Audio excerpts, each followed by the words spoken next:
नमस्कार, मैं हूं डॉक्टर पार्थ और आज हम एक नए टॉपिक के साथ भक्ति काल में जुड़ रहे हैं। वैसे तो जैसा आप भक्ति काल को पढ़ें तो भारत में 7वीं शताब्दी से लेकर के और 17वीं शताब्दी के मध्य जो भी परिवर्तन हुए भक्ति के क्षेत्र में, वो सारे कहीं न कहीं भक्ति काल के अंतर्गत ही आते हैं। अगर हम भक्ति काल को विभाजित करें तो भक्ति काल को दो भागों में बांट दिया गया है। पहला दक्षिण भारत में भक्ति काल और दूसरा उत्तर भारत में भक्ति काल। दक्षिण भारत के भक्ति काल को चूंकि अभी हम नहीं देख पढ़ रहे हैं इसलिए उसे छोड़ देते हैं। हम बात कर रहे हैं उत्तर भारत में भक्ति काल। उत्तर भारत में भक्ति काल को फिर से हम दो भागों में बांट देते हैं। उत्तर भारत का जो पहला भक्ति काल है उसे शगुण शाखा के अंतर्गत रखा गया है और उत्तर भारत का दूसरा भक्ति काल जो है उसे निर्गुण शाखा के अंतर्गत रखा गया है। शगुण शाखा का अर्थ है जहां पर भगवान की पूजा एक निश्चित आकार को मानकर की गई है उसे सगुण शाखा कहते हैं, और जहां पर एक भगवान की पूजा उनके बिना किसी रूप को माने की जाती है उसे निर्गुण भक्ति शाखा के अंतर्गत रखा जाता है। सगुण भक्ति शाखा को भी दो भागों में बांटा गया है, एक राम भक्ति शाखा और दूसरा कृष्ण भक्ति शाखा। राम भक्ति शाखा के अंतर्गत वो लोग आते हैं जो भगवान राम को अपना ब्रह्म मानते हैं, यानी भगवान मानते हैं। ऐसे भगवान राम के अवतार के बारे में, राम की पूरी कथा के बारे में लोग लिखते हैं। दूसरा जो है, और इसके अगर देखा जाए कि पुरोधा कवि जो हैं राम भक्ति शाखा के, तो वो तुलसी रहे हैं। दूसरा उसकी दूसरी शाखा जो है कृष्ण भक्ति शाखा, इसके अंतर्गत वो कवि आते हैं जो कि कृष्ण को मानते हैं, यानी अपना आराध्य वो भगवान कृष्ण को स्वीकार करते हैं, अपना ब्रह्म वो कृष्ण को स्वीकार करते हैं, तो कृष्ण भक्ति शाखा के अंतर्गत आते हैं।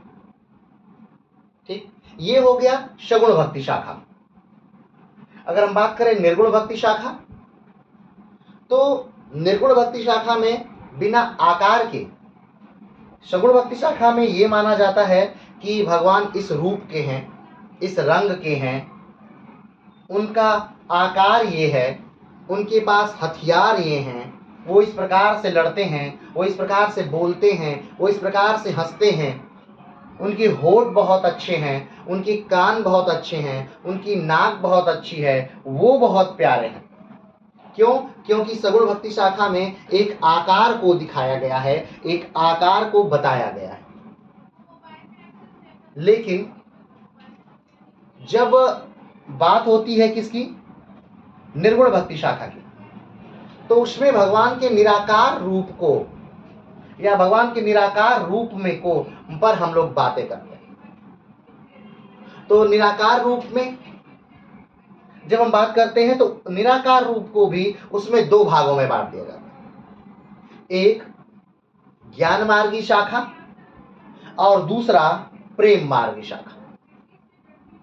ज्ञान मार्गी शाखा में अगर देखें कि जो पुरोधा कवि रहे ज्ञान मार्गी शाखा के, वो कबीर रहे। तो ज्ञान मार्गी शाखा में क्या कहते हैं, ज्ञान मार्गी शाखा में कहा गया है कि भगवान को ज्ञान के, हिंदू मैथोलॉजी जो है उसमें भगवान को तीन रूपों में प्राप्त किया जा सकता है। एक, ज्ञान के रूप में भगवान को प्राप्त किया जा सकता है। दूसरा, यानी ज्ञान अर्जित करिए भगवान आपको मिल जाएंगे, आप ज्ञान के पास जाइए भगवान आपके पास आ जाएंगे, ऐसा हिंदू मैथोलॉजी मानती है, यानी हिंदू परंपराएं मानती है। दूसरा कि आप अपना कर्म करिए, आप अपना कर्म करते रहिए और भगवान आपको मिल जाएंगे। लेकिन तीसरा जो है वो कहता है कि भक्ति के द्वारा आप भक्ति करेंगे तब ही भगवान आपको प्राप्त हो सकते हैं। तो तीन अलग अलग थ्योरियां हैं भगवान को प्राप्त यानी ब्रह्म को प्राप्त करने की, तीन अलग अलग थ्योरियां हैं, ज्ञान के द्वारा, कर्म के द्वारा और भक्ति के द्वारा। जो कबीर हैं या रैदास हैं या धन्ना हैं या दादू हैं, ये कहते हैं कि भगवान को प्राप्त करने का एक मार्ग है और वो ज्ञान मार्ग है, यानी ज्ञान के द्वारा ही भगवान को प्राप्त किया जा सकता है। स्वयं गुरु नानक भी यही बात कहते हैं कि भगवान को आप तभी प्राप्त कर सकते हैं जब आप ज्ञान प्राप्त करें। ठीक, ये निर्गुण भक्ति शाखा की एक शाखा है प्रेम मार्गी, सॉरी ज्ञान मार्गी, प्रेम मार्गी नहीं ज्ञान मार्गी। और निर्गुण भक्ति शाखा की दूसरी शाखा जो है वो प्रेम मार्गी। इसके जो पुरोधा कवि हैं यानी अग्रणी कवि हैं वो है मलिक मोहम्मद जायसी। और मलिक मोहम्मद जायसी की रचना आप जानते होंगे, पद्मावत उनकी रचना थी, वहीं से पद्मिनी का कैरेक्टर कहीं ना कहीं निकल करके आया भारतीय पटल पर। तो मलिक मोहम्मद जायसी कहते हैं कि भगवान को प्राप्त करने के लिए आपको ज्ञान की आवश्यकता नहीं है, आपको कर्म की आवश्यकता नहीं है। भगवान को प्राप्त करने के लिए आपको जिस चीज की आवश्यकता है वो है प्रेम।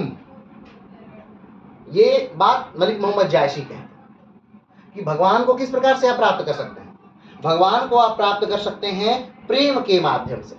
अगर आपके पास प्रेम है तब आप भगवान को क्या कर सकते हैं, प्राप्त कर सकते हैं। इस यानी प्रेम मार्गी शाखा के जो भी लोग रहे वो सारे के सारे सूफी रहे।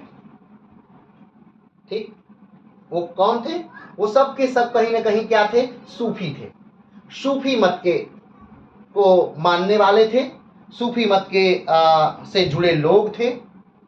वो सारे लोग प्रेम मार्गी शाखा में विश्वास करते हैं, भगवान के प्रेम रूप से वो भगवान तक प्राप्त पहुंचना चाहते हैं। तो आज हम जिस चीज को पढ़ने जा रहे हैं वो यही सूफीवाद है कि सूफीवाद क्या है, सूफीवाद का जन्म कहां हुआ, सूफीवाद भारत कैसे आया, भारत में सूफीवाद को फैलाने का श्रेय किसका है, सूफी के जो कवि हैं उन्हें क्या कहते हैं, सूफी में जो संत होते हैं या जो शिष्य हैं उनको क्या कहते हैं, भारत में सूफीवाद का अंत कैसे हुआ। आज भी सूफीवाद है भारत में, काफी तेजी से प्रचलित है, लेकिन वो मुकाम सूफीवाद हासिल नहीं कर पाया जिस मुकाम को प्राप्त कर सकता था, बहुत तेजी से जिसकी तरफ वो बढ़ा था वो उसे प्राप्त नहीं कर पाया सूफीवाद। तो आज हम सूफीवाद पर ही विशेष बात करेंगे। वैसे अगर ध्यान से देखा जाए तो सूफीवाद का जन्म भारत में नहीं हुआ था, सूफीवाद का जन्म फारस में हुआ था। फारस यानी वर्तमान का ईरान, वर्तमान का कौन सा क्षेत्र, ईरान। ध्यान से देखिएगा, ये विश्व का मानचित्र है और यहां हमारा प्यारा भारत है। इसके ऊपर आप देखेंगे तो पाकिस्तान है, अफगानिस्तान है। पाकिस्तान जो उस समय भारत का ही भाग हुआ करता था, अफगानिस्तान भी लगभग उस समय भारत का ही भाग हुआ करता था। तो यहाँ इस ईरान, इसके बगल में आप देखेंगे तो ईरान है। इस ईरान वाले क्षेत्र से, इस ईरान वाले क्षेत्र से निकल करके सूफीवाद अफगानिस्तान, पाकिस्तान और फिर भारत में प्रवेश किया। मैंने पहले ही कहा कि पाकिस्तान जो है उस समय का भारत ही था, अफगानिस्तान उस समय का भारत ही था। तो फारस से निकलकर ज्यादातर सूफीवाद जो है वो कहीं ना कहीं फारसी भाषा का था। लेकिन अब आप कहेंगे कि तो क्या ये इस्लामिक है? तो इस पूरे मुद्दे पर हम लोग विस्तार से बातें करेंगे, लेकिन अभी सिर्फ बस हमें इतना जानना है कि ये निकला कहां से, तो फारस से निकला। कहां से निकला है? फारस, वर्तमान ईरान से। इस सूफीवाद का जन्म कहा जाता है कि 8वीं से 10वीं शताब्दी के मध्य होता है। आखिर तो सूफीवाद का जन्म कैसे हुआ, कैसे नहीं हुआ, इन सबको हम विस्तार से बात करते हैं, लेकिन एक संक्षिप्त की सूफीवाद पर एक संक्षिप्त की हम पहले बात करेंगे, उसके बाद विस्तार से सूफीवाद पे बात करेंगे। पहले सूफीवाद के उस संक्षिप्त की भी बात करेंगे जहां से प्रश्न बहुत ज्यादा निकल के आते हैं, यानी प्री के बारे में बात करेंगे, प्री परीक्षाओं के बारे में। उसके बाद हम मेंस के बारे में बात करेंगे। तो आइए शुरू करते हैं हम लोग भारत में सूफीवाद या वैश्विक स्तर पर सूफीवाद कैसे जन्म लेता है, और एक संक्षिप्त की जो बार बार प्रश्न पूछे गए हैं उनके बारे में। तो जब सूफी निकलता है, यानी कि जब सूफी संप्रदाय कह लीजिए या इसे सिलसिला कह लीजिए, तो जब ये निकला तो उस समय ये दो भागों में बटा था। सूफियों के दो वर्ग थे। पहला वर्ग जो था वो बाशरा था, और दूसरा वर्ग जो सूफियों का था वो बेसरा था। बासरा का अर्थ है शरीयत में विश्वास करने वाला। बासरा का अर्थ क्या है? शरीयत में विश्वास करने वाला। शरीयत क्या है? तो शरीयत इस्लामिक कानून है। शरीयत क्या है? इस्लामिक कानून है। तो वो सूफी लोग, वो सूफी जो कि शरीयत में यानी इस्लामिक कानून को बहुत कट्टरता से मानते थे और उसी को फॉलो करते थे, उसी के पद चिन्हों पर चलते थे, जिनमें संगीत नहीं था, जिनमें चित्रकला नहीं थी, इन चीजों का जहां विकास नहीं था, वो कहीं ना कहीं बासरा के अंतर्गत आते थे, या जो शरीयत के नियमों को पालन करते थे वो बासरा के अंतर्गत आते थे। दूसरा सूफीवाद जो है वो बेसरा है, यानी जिन्होंने शरीयत में सुधार को माना।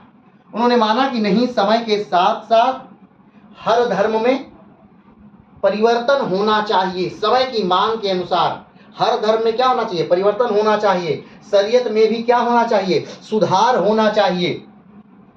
तो जो इस भावना को मानते थे उन्हें क्या कहा गया? बेसरा कहा गया। उन्हें क्या कहा गया?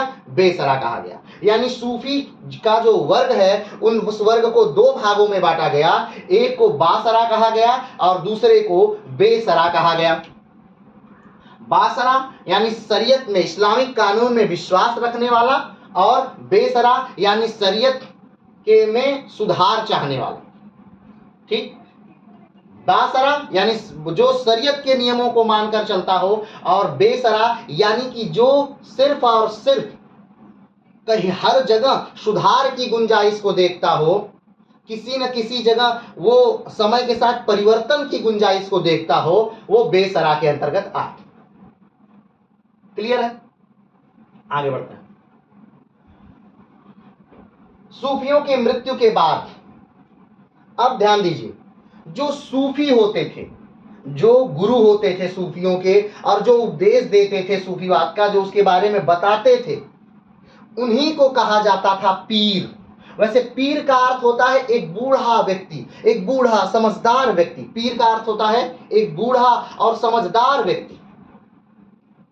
लेकिन पीर किसे कहा जाता था? सबको पीर नहीं कह दिया जाता था, नहीं। जो सूफियों का संत होता था, सूफियों में जो संत होता था उसको कहा जाता था पीर। तो आज आप हिंदुस्तान में अलग अलग जगहों पे देखे होंगे, आप देखे होंगे कि ये पीर हैं, ये पीर हैं, ये बाबा सैयद की पीर है, ये बाबा इनका पीर है, उनका पीर है, ये तो पीर। तो पीर कौन हुए? वही जो सूफियों के संत थे, वही क्या हुए? पीर हुए। क्लियर है? और जहां सूफियों के संत दफनाए गए उसी को कहा गया मजार। आप सुने होंगे कि आज मजार पर चादर चढ़ाने जा रहे हैं, यानी वो कोई सूफी संत रहा था, वो कोई सूफी संत था जिसे मरने के बाद कहीं क्या किया गया? दफनाया गया, और उस स्थान को क्या कहा जाने लगा? मजार। ठीक, जो सूफी संत हैं उनको कहा गया पीर, और उनकी मृत्यु के बाद उन्हें जहां दफनाया गया उसे कहा गया क्या? मजार। तो ये दो शब्द पीर और मजार, ये भारतीय संस्कृति में बहुत अंदर तक हैं। यानी हर गांव, हर शहर, हर कस्बे में एक आपको पीर मिल जाएंगे और उनकी एक मजार आपको मिल जाएगी। और सच में वो ये ऐसी जगहें हैं भारत में ही, ये ऐसी जगहें हैं जो कि हिंदू और मुस्लिम दोनों के द्वारा समान रूप से पूजित हैं। यानी हिंदू भी उसकी को उतनी ही मान्यता देते हैं जितना कि मुस्लिम। क्लियर है? तो ध्यान देना है, सूफियों की मृत्यु के बाद जहां उन्हें दफनाया गया उसे क्या कहा गया? मजार। और जो सूफी संत थे उन्हें क्या कहा गया? पीर। क्लियर है? चलिए आगे बढ़ते हैं। वैसे तो जो सूफी के मुख्य सिलसिले थे, सिलसिले यानी जैसे कि हमने कहा कि जब ब्राह्मण धर्म की बात होती है तो उसमें कहा जाता है शैव, उसमें कहा जाता है वैष्णव, उसमें कहा जाता है कपालिक, उसमें कहा जाता है अलग अलग लोगों ने अलग अलग चीजों को माना, जैसे द्वैतवाद, अद्वैतवाद, विशिष्टाद्वैतवाद, अलग अलग क्षेत्रों को माना। उसी प्रकार भारत में मुख्य सिलसिले, सिलसिले का अर्थ यानी सूफियों के अलग अलग ग्रुप थे, अलग अलग सिलसिले थे, अलग अलग उनकी अलग अलग अपनी अपनी मानने की विधा थी, उनका अपने अलग अलग मानने का क्षेत्र था। हमने बताया था कि दो प्रकार के लोग थे, एक बासरा एक बेसरा। इसमें भी कई प्रकार के लोग थे। कुछ ऐसे थे जो बहुत ज्यादा उदार हो गए थे, कुछ ऐसे थे जो आज भी कट्टरता को एकदम धारण किए हुए थे। ठीक है? तो भारत में जो मुख्य सिलसिले थे वो मुख्यतः 6 थे। कौन कौन से? चिश्ती, फिरदौसी, कादरी, सुहरावर्दी, सत्तारिया और नक्शबंदी। ठीक है? कौन कौन से? ये भारत के प्रमुख हैं। इनके द्वारा भारत के गांव गांव में, शहर शहर में कहीं न कहीं सूफीवाद पहुंचा या इस्लाम पहुंचा, इनके द्वारा। ध्यान रखिएगा, ये सूफी का इस्लाम अलग है, पूरी तरह से अलग है। ये हिंदू धर्म ग्रंथों से, पुराणों से, रामायण से, महाभारत से, वहां से चीजों को लेते हैं, वहां की कहानियों को लेते हैं और उसे काव्य रूप में पिरो करके पूरे जगह पर प्रचारित करते हैं। सूफी जो है एक धर्म में नहीं बंधे हैं, सूफी धर्म की स्वतंत्रता को मानते हैं। वो कहते हैं कि हर व्यक्ति अपने धर्म की स्वतंत्रता के लिए, अपने धर्म को मानने के लिए हर व्यक्ति स्वतंत्र है। ये बात सूफी कहते हैं। बात समझ रहे हैं? चलिए आगे बढ़ते हैं। प्रारंभ कहां से हुआ? किसका? सूफी का प्रारंभ। तो सूफी का प्रारंभ जो हुआ हमने पहले ही बताया, ईरान वाले क्षेत्र से हुआ। कहां से हुआ? ईरान वाले क्षेत्र से हुआ। ठीक, आगे बढ़ते हैं। सूफियों का प्रवेश भारत में गजनवी के साथ हुआ। ध्यान दीजिएगा, भारत में सूफियों का प्रवेश किसके साथ हुआ, कब हुआ? तो भारत में सूफियों का प्रवेश कब हुआ? तो गजनवी के साथ हुआ। ठीक, याद करिएगा गजनवी। कौन गजनवी? वही जिसने सोमनाथ मंदिर पर कई बार आक्रमण किया और 10-25 सोमनाथ मंदिर का ऐतिहासिक आक्रमण सबको याद होगा। तो उसी गजनवी के साथ भारत में सूफीवाद का प्रारंभ होता है। भारत में सूफीवाद आता है किसके साथ? तो गजनवी के साथ। गजनवी के साथ भारत में क्या आता है? सूफीवाद आता है। भारत का मतलब सिर्फ भारत नहीं, भारत का मतलब भारत, पाकिस्तान, ये पूरा क्षेत्र जो है। क्लियर है? तो पहला कि सूफी जो था वो कहां से निकला? तो निकला ईरान से। सूफी जो था वो कब निकला? तो 7वीं से शताब्दी के बाद से सूफी का प्रारंभ हुआ। ठीक, भारत में जो सूफीवाद आया वो किसके साथ आया? तो गजनवी के साथ आया। किसके साथ आया? गजनवी के साथ आया। अगला बात करते हैं। पहले सूफी संत जो भारत आए थे उनका नाम शेख इस्माइल था।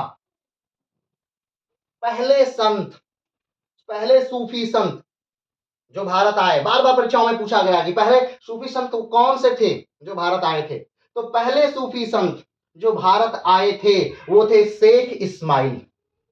वो कौन थे? शेख इस्माइल। और इनका कार्य क्षेत्र कहां था?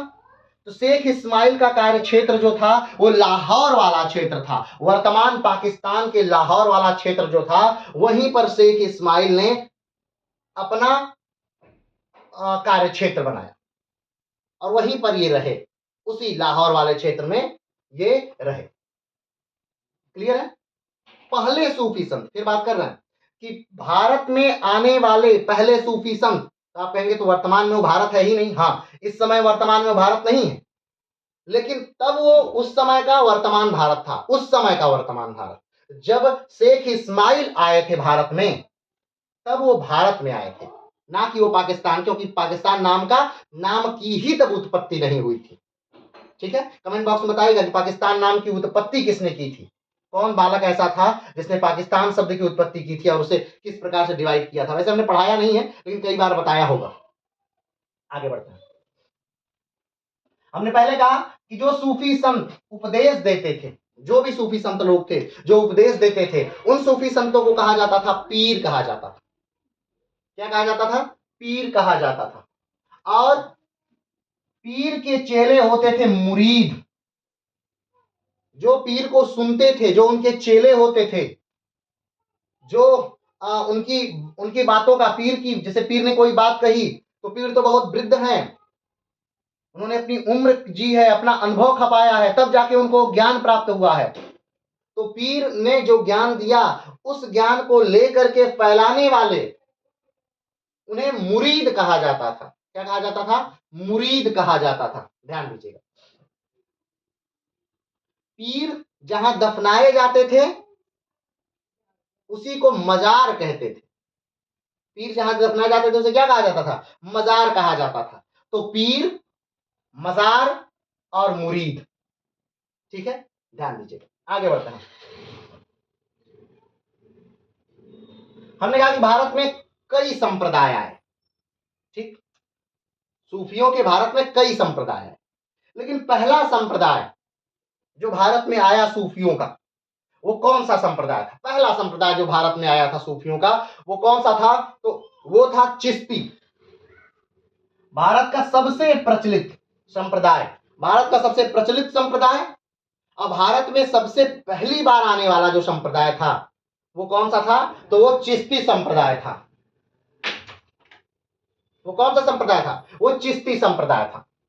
चिश्ती संप्रदाय के संतों ने दरबार में दूरी बनाया तथा धन संग्रह नहीं किया। चिश्ती संप्रदाय के क्या किया कि दूरी बनाया और धन संग्रह नहीं किया।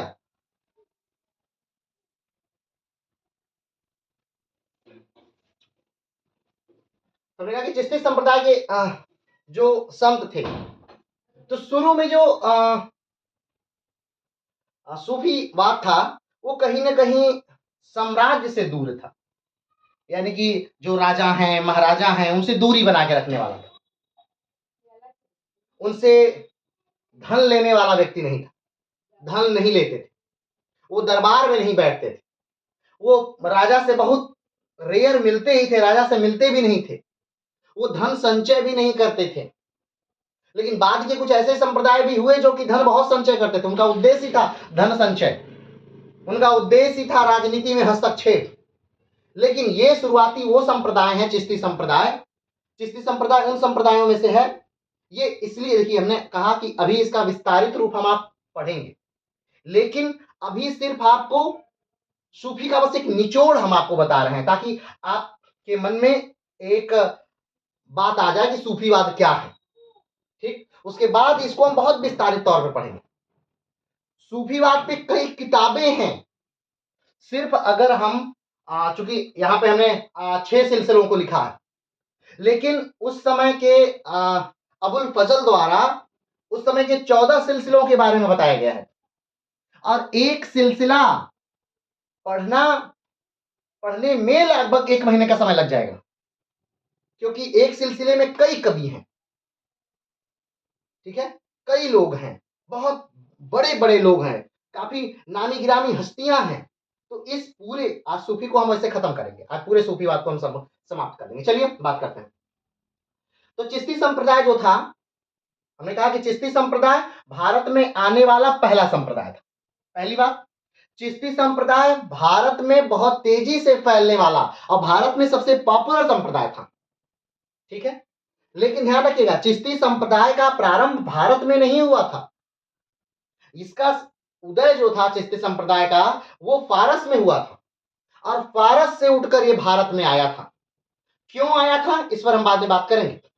चलिए, तो इनका जो मूल थीम था, चिश्ती संप्रदाय का मूल थीम था, वो ये था कि हमें धन संग्रह नहीं करना है। चिश्ती संप्रदाय क्या कहता है कि हमें धन संग्रह नहीं करना है, हमें दरबारों में नहीं बैठना है, हमें राजा या सामंतों के साथ कोई संबंध नहीं रखना है।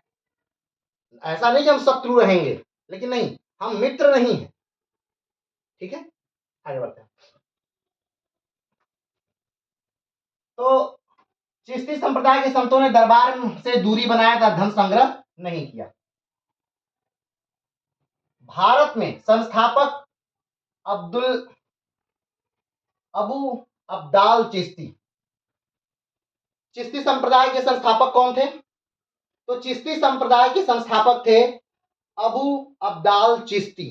कहां स्थापना हुई थी? फारस में। फिर से बात करते हैं। भारत में आने वाला पहला सिलसिला कौन था? चिश्ती। ठीक, चिश्ती सिलसिला भारत में आने वाला पहला सिलसिला था। पहली बात, चिश्ती सिलसिला किसके साथ भारत आया था? तो चिश्ती सिलसिला आया था भारत में किसके साथ? तो गजनवी के साथ। किसके साथ आया था? गजनवी के साथ। आगे, चिश्ती सिलसिला के जो संस्थापक थे वो कौन थे? तो अबू अब्दाल चिश्ती थे। कौन थे? अबू अब्दाल चिश्ती थे। चिश्ती संप्रदाय जो है वो दरबार से नहीं जुड़ा रहता था, दरबार से धन नहीं लेता था। अब हम ये नहीं कह रहे हैं कि कभी धन लेता ही नहीं था, हाँ, किसी न किसी रूप में उसे दरबार से धन मिलता था, लेकिन ऐसा वो नहीं कि वो जाकर धन मांग रहा हो दरबार से या धन का संचय कर रहा है।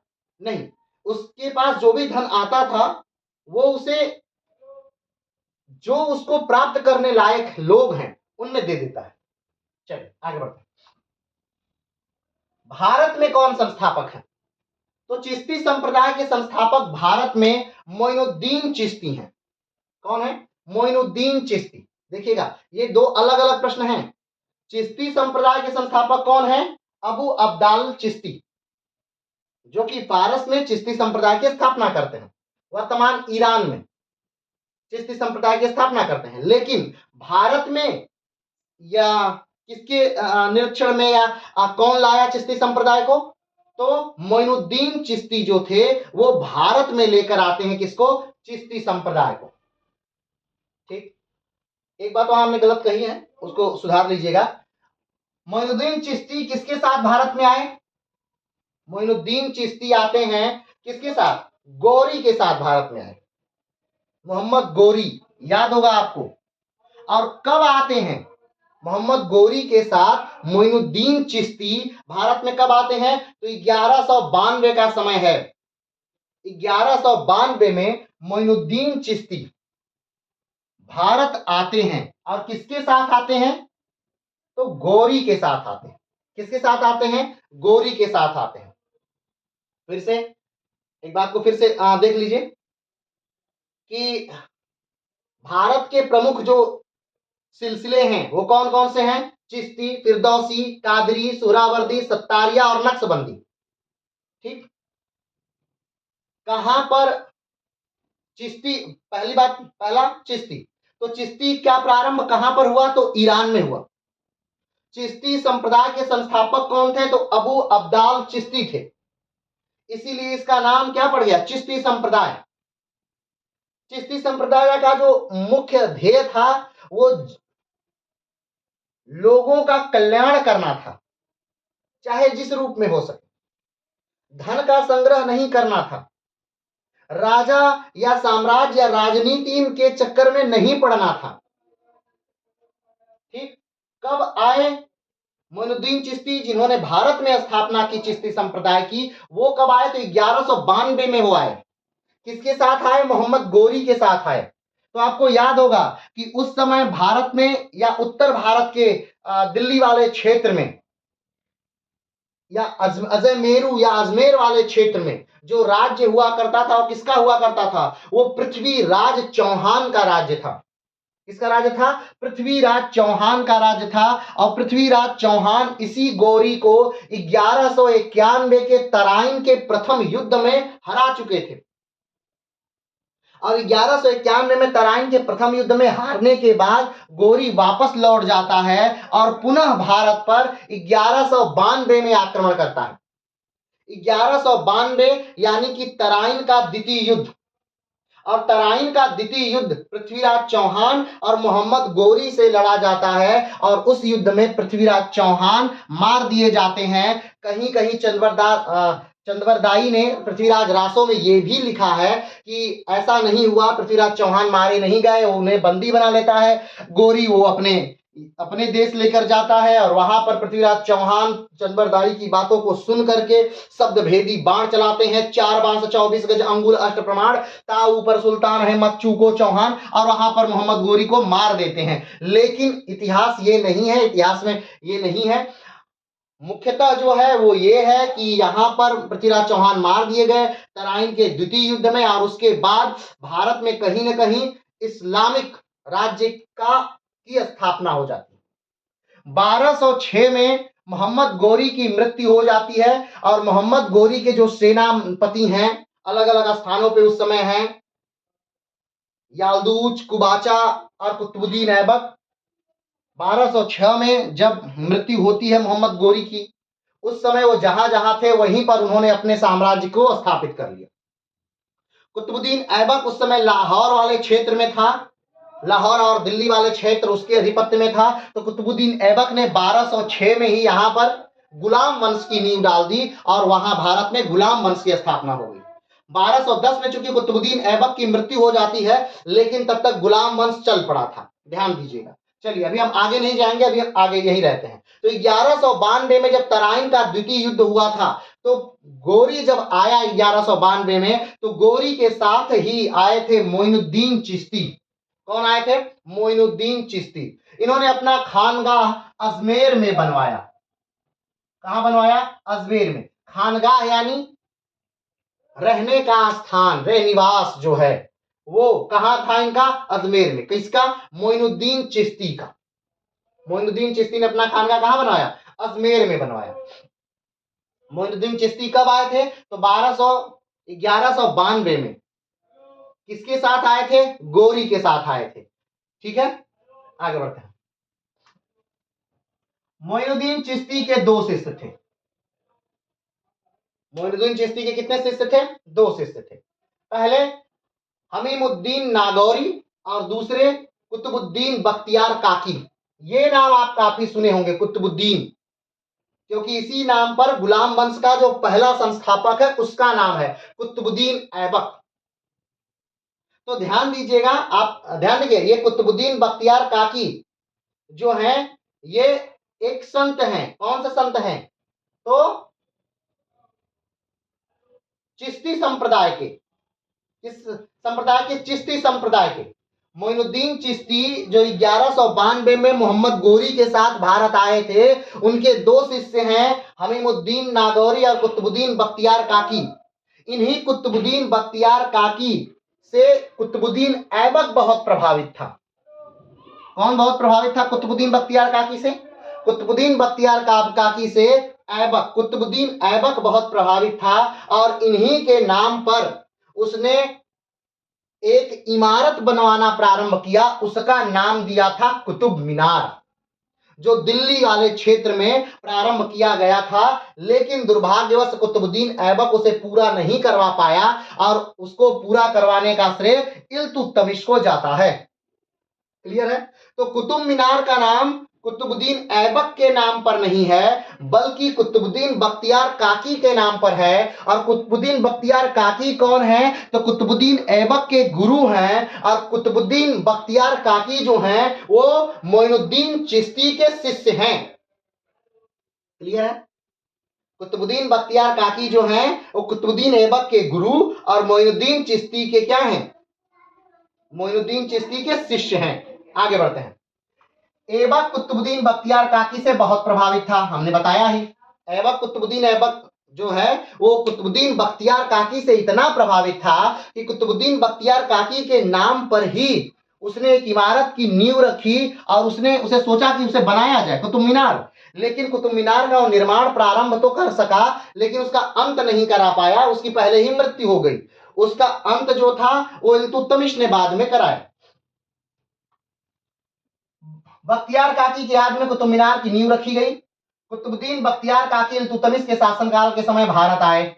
अब आप सोच रहे होंगे कि ये कुतुबुद्दीन बख्तियार काकी इल्तुतमिश के शासनकाल में भारत आए, तो इससे पहले कहां थे? और अगर इससे पहले भारत नहीं आए थे तो कुतुबुद्दीन ऐबक उनसे इतना प्रभावित कैसे था? तो ध्यान रखिएगा, कुतुबुद्दीन ऐबक का जो शासन क्षेत्र है, जो राज्य क्षेत्र है, उसकी जो राजधानी है कुतुबुद्दीन ऐबक की, वो लाहौर थी। लाहौर में ही कुतुबुद्दीन ऐबक की चौगान खेलते समय घोड़े से गिरकर मृत्यु हुई थी और लाहौर में ही उसे दफना दिया गया था। तो ये जो बख्तियार कुतुबुद्दीन बख्तियार काकी हैं, ये उसी क्षेत्र में थे। लेकिन बाद में इल्तुतमिश के शासनकाल में ये कब कहां आए? भारत में इनका प्रवेश होता है। कब? इल्तुतमिश के शासनकाल में। आगे बढ़ते हैं। चिश्ती संप्रदाय के दो प्रमुख केंद्र थे भारत में। चिश्ती संप्रदाय के दो प्रमुख केंद्र भारत में कहां कहां थे? तो दो प्रमुख केंद्र थे भारत में, कहां? अजमेर और दिल्ली। कहां कहां था? एक अजमेर में चिश्ती संप्रदाय का प्रमुख केंद्र था और दूसरा दिल्ली में चिश्ती संप्रदाय का प्रमुख केंद्र था। क्लियर है बातें? चलिए आगे बढ़ते हैं।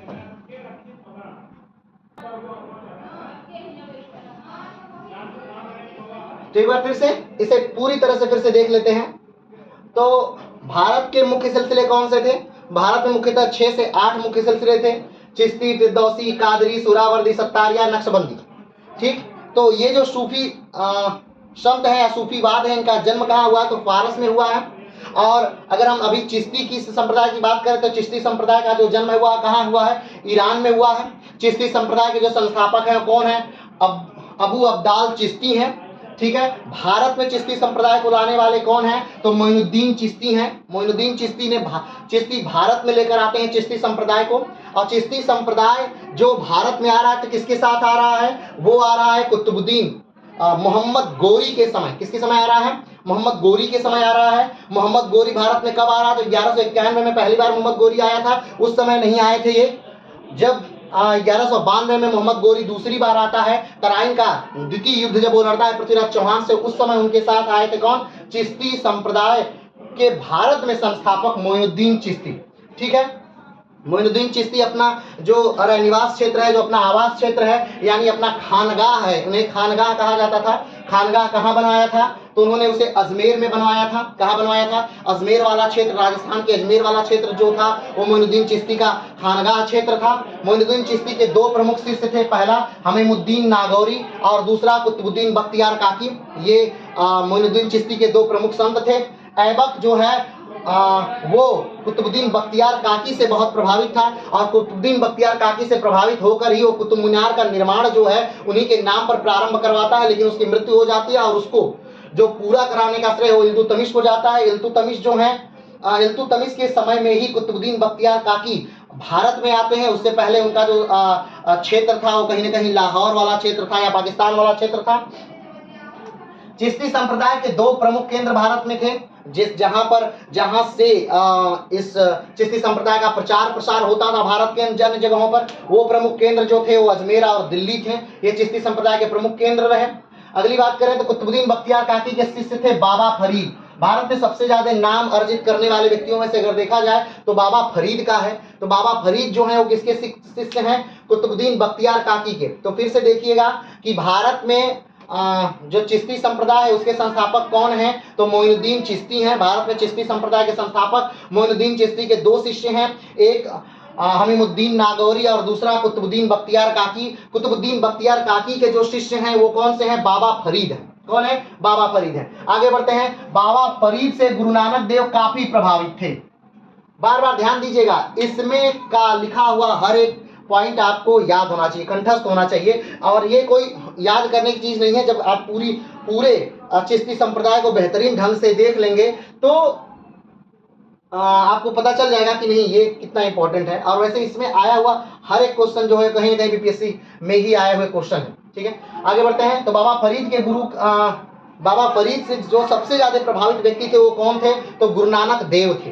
कौन थे बाबा फरीद से बहुत ज्यादा प्रभावित? गुरु नानक देव जो है वो बाबा फरीद से काफी ज्यादा प्रभावित हैं। और एक प्रश्न और आता है कि गुरु ग्रंथ साहब, हमने बताया कि सिख थे उनके प्रथम जो गुरु थे वो कौन थे? गुरु नानक देव थे। और इनके कुल 10 गुरु हुए, सिखों कुल 10 गुरु हुए। जब उनके आखिरी गुरु थे गुरु गोविंद साहब, जिनका जन्म बिहार के पटना में हुआ है, तो उन्होंने अपने बाद के गुरुओं की परंपरा को रोक दिया। उन्होंने कहा कि नहीं, हम अब कोई व्यक्ति गुरु नहीं होगा। ये जो पुस्तक है गुरु ग्रंथ साहब, जिसका संग्रह अर्जुन देव ने किया था, यही अब हमारी गुरु होगी। तो उस गुरु ग्रंथ साहब में जो अलग अलग संतों के, अलग अलग लोगों के उपदेश शामिल हैं, तो अगर उसमें किसी सूफी संत का उपदेश शामिल है गुरु ग्रंथ साहब में, तो वो कौन है? वो बाबा फरीद हैं। गुरु ग्रंथ साहब में बाबा फरीद की बातें संकलित हैं। तो गुरु गोविंद सिंह की मृत्यु के बाद से अगर सिखों का कोई गुरु है तो वो कौन है? गुरु ग्रंथ साहब, जो कि एक धार्मिक पुस्तक है और उसमें अलग अलग गुरुओं के, अलग अलग लोगों के वाणियां, जैसे कबीर की वाणी, जैसे मीरा के कुछ पद, जैसे बाबा फरीद के कुछ उपदेश उस गुरु ग्रंथ साहब में क्या है? शामिल है। तो बाबा फरीद से गुरु नानक देव भी काफी प्रभावित थे। और बाबा फरीद का जो वचन है वो किसमें संकलित है? गुरु ग्रंथ साहब में। ठीक है, आगे बढ़ते हैं।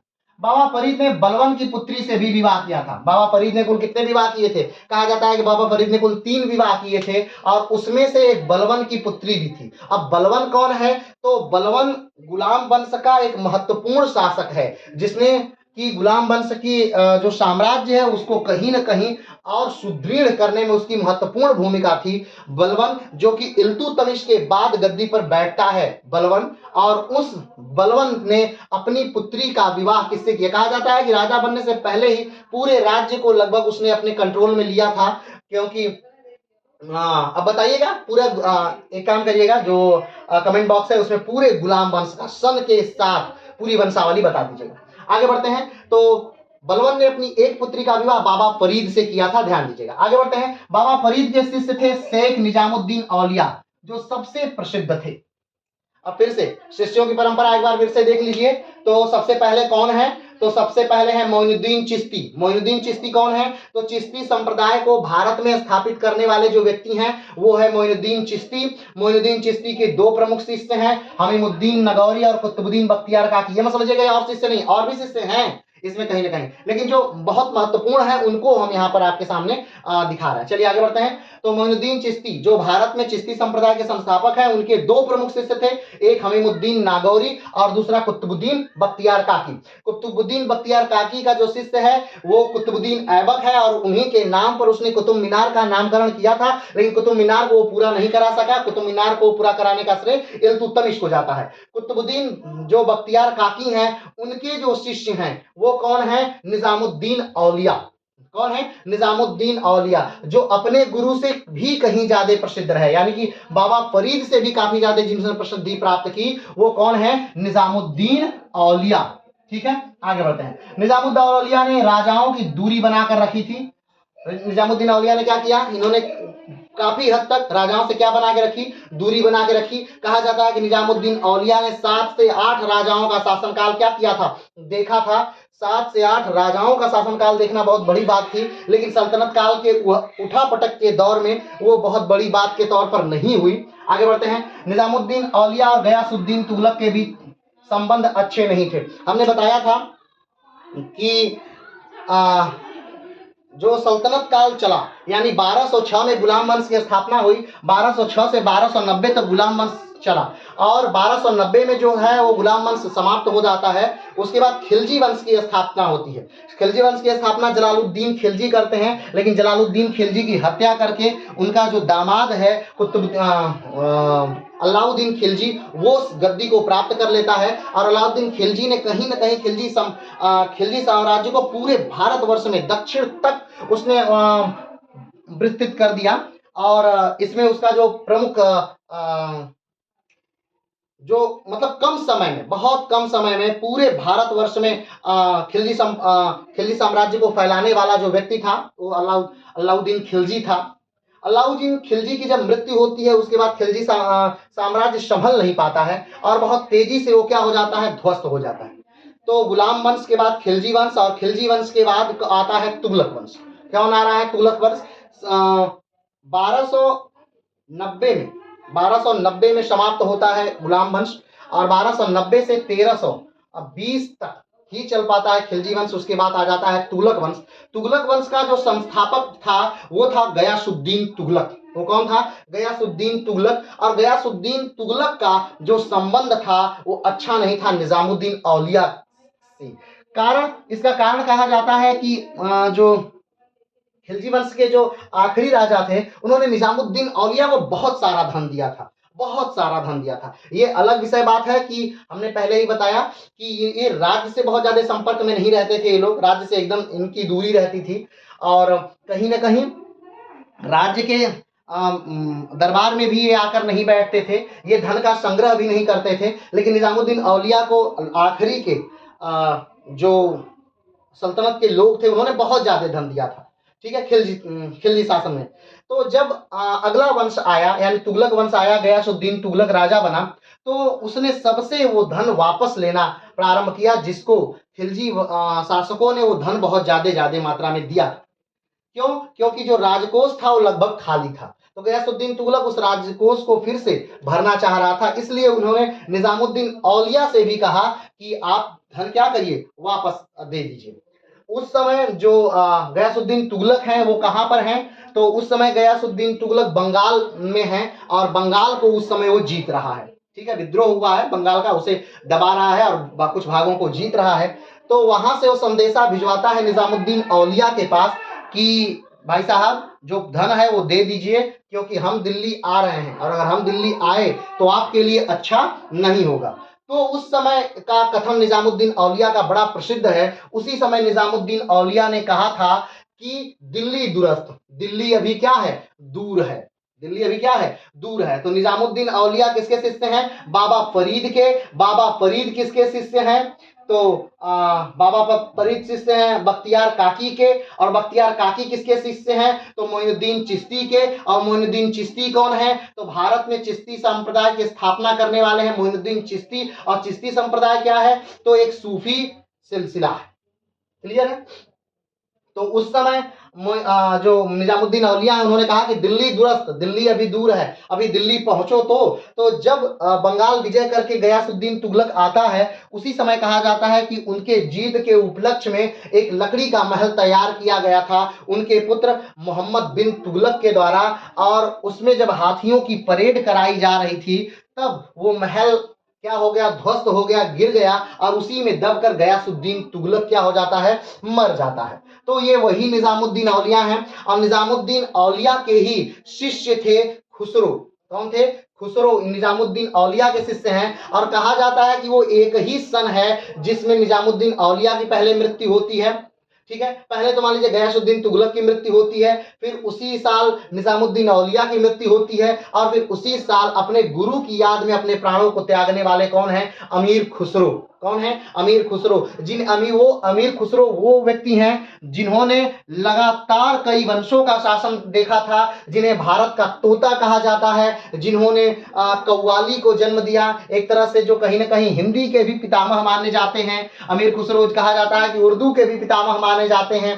कहा जाता है कि कई वाद्य यंत्रों में जैसे तबला वगैरह का भी आविष्कार कहीं ना कहीं अमीर खुसरो ने ही किया। तो भारत के एक तरह से लियोनार्डो दा विंची माने जाते हैं अमीर खुसरो। तो अमीर खुसरो ने भी अपने गुरु निजामुद्दीन औलिया की मृत्यु के बाद अपने प्राण क्या कर दिए थे? त्याग दिए थे। तो वो सन आप बताइए कमेंट बॉक्स में कि वो सन कौन सा था? जब निजामुद्दीन औलिया मरे, जब अमीर खुसरो मरे और जब गयासुद्दीन तुगलक मरे। चलिए कमेंट बॉक्स में बताइएगा क्योंकि ये बात हम कई बार पढ़ा चुके हैं। आगे बढ़ते हैं। खिलजी वंश के शासक इनसे मिलना चाहते थे मगर इन्होंने मना कर दिया। ठीक है। इनका एक कथन और बहुत ज्यादा प्रसिद्ध है कि खिलजी वंश के शासन बार बार, चाहे वो जलालुद्दीन खिलजी हो चाहे अलाउद्दीन खिलजी हो, इनसे बार बार मिलना चाहते थे कि निजामुद्दीन औलिया आप आइए दरबार में, आपसे मिला जाएगा। लेकिन निजामुद्दीन औलिया कहा कि नहीं, मेरा राजा से कोई सरोकार नहीं है, मैं राजा से नहीं मिलना चाहता। अगर राजा मेरी कुटिया में एक दरवाजे से आता भी है तो मेरे जो घर है उसमें 2 दरवाजे हैं, मेरी जो गृह निवास है उसमें 2 दरवाजे हैं, वो एक दरवाजा से राजा आएगा तो दूसरे दरवाजे से मैं बाहर निकल जाऊंगा। ये कोटेशन याद ही नहीं रखिएगा, इसे लिख भी लीजिएगा क्योंकि ये काफी इंपॉर्टेंट है। ये बार बार पूछा जाता है किसने ये कहा था कि अगर एक दरवाजे से राजा आएगा तो मैं दूसरे दरवाजे से बाहर चला जाऊंगा। तो निजामुद्दीन औलिया ने ये बातें कही थी, किसके लिए, तो खिलजियों के लिए ये बातें कही गई थी। निजामुद्दीन औलिया वही है जिनका संबंध बहुत बुरा था गयासुद्दीन तुगलक से। और गया निजामुद्दीन औलिया का एक और कथन है दिल्ली दुरस्त। निजामुद्दीन औलिया के ही शिष्य थे अमीर खुसरो, ठीक है, जिन्हें भारत का तोताए हिंद के नाम से जिन्हें जाना जाता। आगे बढ़ते हैं। निजामुद्दीन औलिया के शिष्य थे शेख नसरुद्दीन चिराग दहलवी, ठीक है। निजामुद्दीन औलिया ने अपना उत्तराधिकारी किसे बनाया, तो उन्होंने बनाया शेख नसरुद्दीन चिराग दहलवी को उन्होंने अपना उत्तराधिकारी बनाया, ठीक है। किसने, निजामुद्दीन औलिया ने। आगे बढ़ते हैं। निजामुद्दीन औलिया के ही शिष्य हैं अमीर खुसरो, ठीक। अमीर खुसरो का नाम हर व्यक्ति जानता है, तो अमीर खुसरो किसके शिष्य हैं, निजामुद्दीन औलिया के ही शिष्य थे। और अमीर खुसरो जो है वो सल्तनत काल के एक दरबारी कवि थे, ठीक है। उन्होंने अलाउद्दीन खिलजी से लेकर के और बहुत सारे राजाओं तक का उन्होंने शासनकाल देखा था। इसे हम जब खुसरो को पढ़ाए थे तो कई बार खुसरो को पढ़ा चुके हैं, बता चुके हैं। कमेंट बॉक्स में बताइएगा कि खुसरो ने कितने राजाओं का शासनकाल देखा था। आगे बढ़ते हैं। सबसे अंतिम चिश्ती संतों में शेख सलीम शाह चिश्ती थे, ठीक। अब ध्यान दीजिए, ये सबसे अंतिम चिश्ती संप्रदाय के जो प्रवर्तक हैं वो माने जाते हैं। और सबसे अंतिम मतलब कि जो कि प्रसिद्धि प्राप्त की है, जो बहुत ज्यादा प्रसिद्ध हुए, शेख सलीम शाह चिश्ती। शेख सलीम शाह चिश्ती का नाम आपको याद होगा, कहीं ना कहीं मुगल काल से जुड़ा हुआ है ये। जी हाँ, ये अकबर के शासनकाल के समय में थे शेख सलीम शाह चिश्ती। जो कि बाकी जो चिश्ती संप्रदाय के लोग थे वो दिल्ली और अजमेर तक सिमटे हुए थे, वो दिल्ली और अजमेर को अपना क्षेत्र मानते थे। लेकिन शेख सलीम शाह चिश्ती ने अपना जो क्षेत्र था वो कहाँ बनवाया, कमेंट बॉक्स में बताइएगा। तो इन्हीं की दरगाह पर शेख सलीम शाह चिश्ती से ही मिलने जाते हैं कौन, अकबर जाते हैं शेख सलीम शाह चिश्ती से मिलने के लिए। और उन्हीं से पुत्र की प्राप्ति की कामना करते हैं, मांगते हैं। और जब अकबर को पुत्र होता है तो शेख सलीम शाह चिश्ती के नाम पर ही वो अकबर अपने पुत्र का नाम क्या रखते हैं, सलीम, जो बाद में जहांगीर के नाम से राजा बनता है। आप जब मुगल वंश का चार्ट देखेंगे तो पहले बाबर है, बाबर के बाद हुमायूं है, हुमायूं के बाद अकबर है, अकबर के बाद जहांगीर है, जहांगीर के बाद शाहजहां है, शाहजहां के बाद फिर औरंगजेब है, औरंगजेब के बाद फिर बहादुर शाह प्रथम है। तो ये जो चार्ट आप देखेंगे तो उसमें आपको पता चलेगा कि अकबर जो है वो शेख सलीम चिश्ती के क्या है, समकालीन है। और शेख सलीम शाह चिश्ती के नाम पर ही अकबर ने अपने पुत्र सलीम का नाम रखा था, ठीक है। इनका खानका कहाँ है, फतेहपुर है, फतेहपुर सीकरी। फतेहपुर सीकरी शहर आपको याद होगा कि फतेहपुर सीकरी शहर किसने बसाया था, तो अकबर ने फतेहपुर सीकरी शहर बसाया था। और बहुत बेहतरीन इमारतों का फतेहपुर सीकरी में निर्माण किया था। तो कमेंट बॉक्स में बताइएगा कि फतेहपुर सीकरी का निर्माण अकबर ने कब कराया था। फतेहपुर सीकरी और बुलंद दरवाजे का निर्माण फतेहपुर सीकरी में अकबर ने कब करवाया था। आगे बताइए। अकबर के समकालीन इन्हीं के नाम पर जहांगीर का नाम पड़ा था। आगे बढ़ते हैं। चिश्ती संप्रदाय के बाद सबसे प्रसिद्ध भारत में जो संप्रदाय हुआ वो सुहरावर्दी संप्रदाय हुआ, ठीक। चिश्ती संप्रदाय के बाद भारत में जो सबसे प्रसिद्ध संप्रदाय था वो कौन था वो सुहरावर्दी संप्रदाय था। भारत का सबसे प्रसिद्ध संप्रदाय चिश्ती संप्रदाय, उसके बाद सुहरावर्दी संप्रदाय। इसके सबसे प्रसिद्ध संत शेख बहाउद्दीन जकारिया थे। सबसे प्रसिद्ध संत जो थे चिश्ती संप्रदाय के बाद सुहरावर्दी संप्रदाय के जो सबसे प्रसिद्ध संत थे वो कौन थे, शेख बहाउद्दीन जकारिया थे, जो जिनका कार्य क्षेत्र कहाँ था, तो मुल्तान वाला क्षेत्र, ठीक है, उनका कार्य क्षेत्र था। आगे बढ़ते हैं। इल्तुतमिश ने इनको शेख उल इस्लाम की उपाधि दी थी।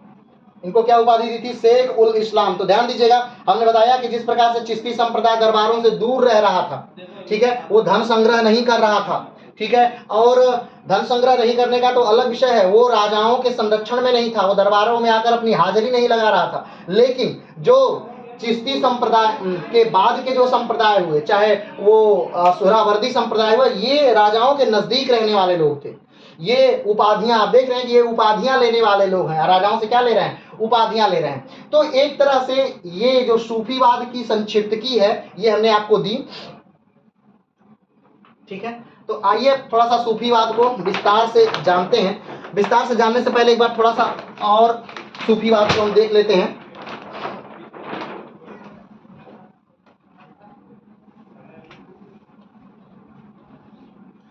चलिए, उसके बाद जो संप्रदाय है वो नक्शबंदी संप्रदाय सबसे कट्टर संप्रदाय था। वह बासरा में को पूरी तरह से मानता था। हमने आपको बताया था कि जो सूफी संप्रदाय हुए वो दो भागों में बटे हुए थे, एक बासरा एक बेसरा। जो बासरा था वो शरीयत को पूरी तरह से मानता था और एक बेसरा जो था वो शरीयत में संशोधन के बारे में बात करता था, शरीयत में सुधार के बारे में बात करता था।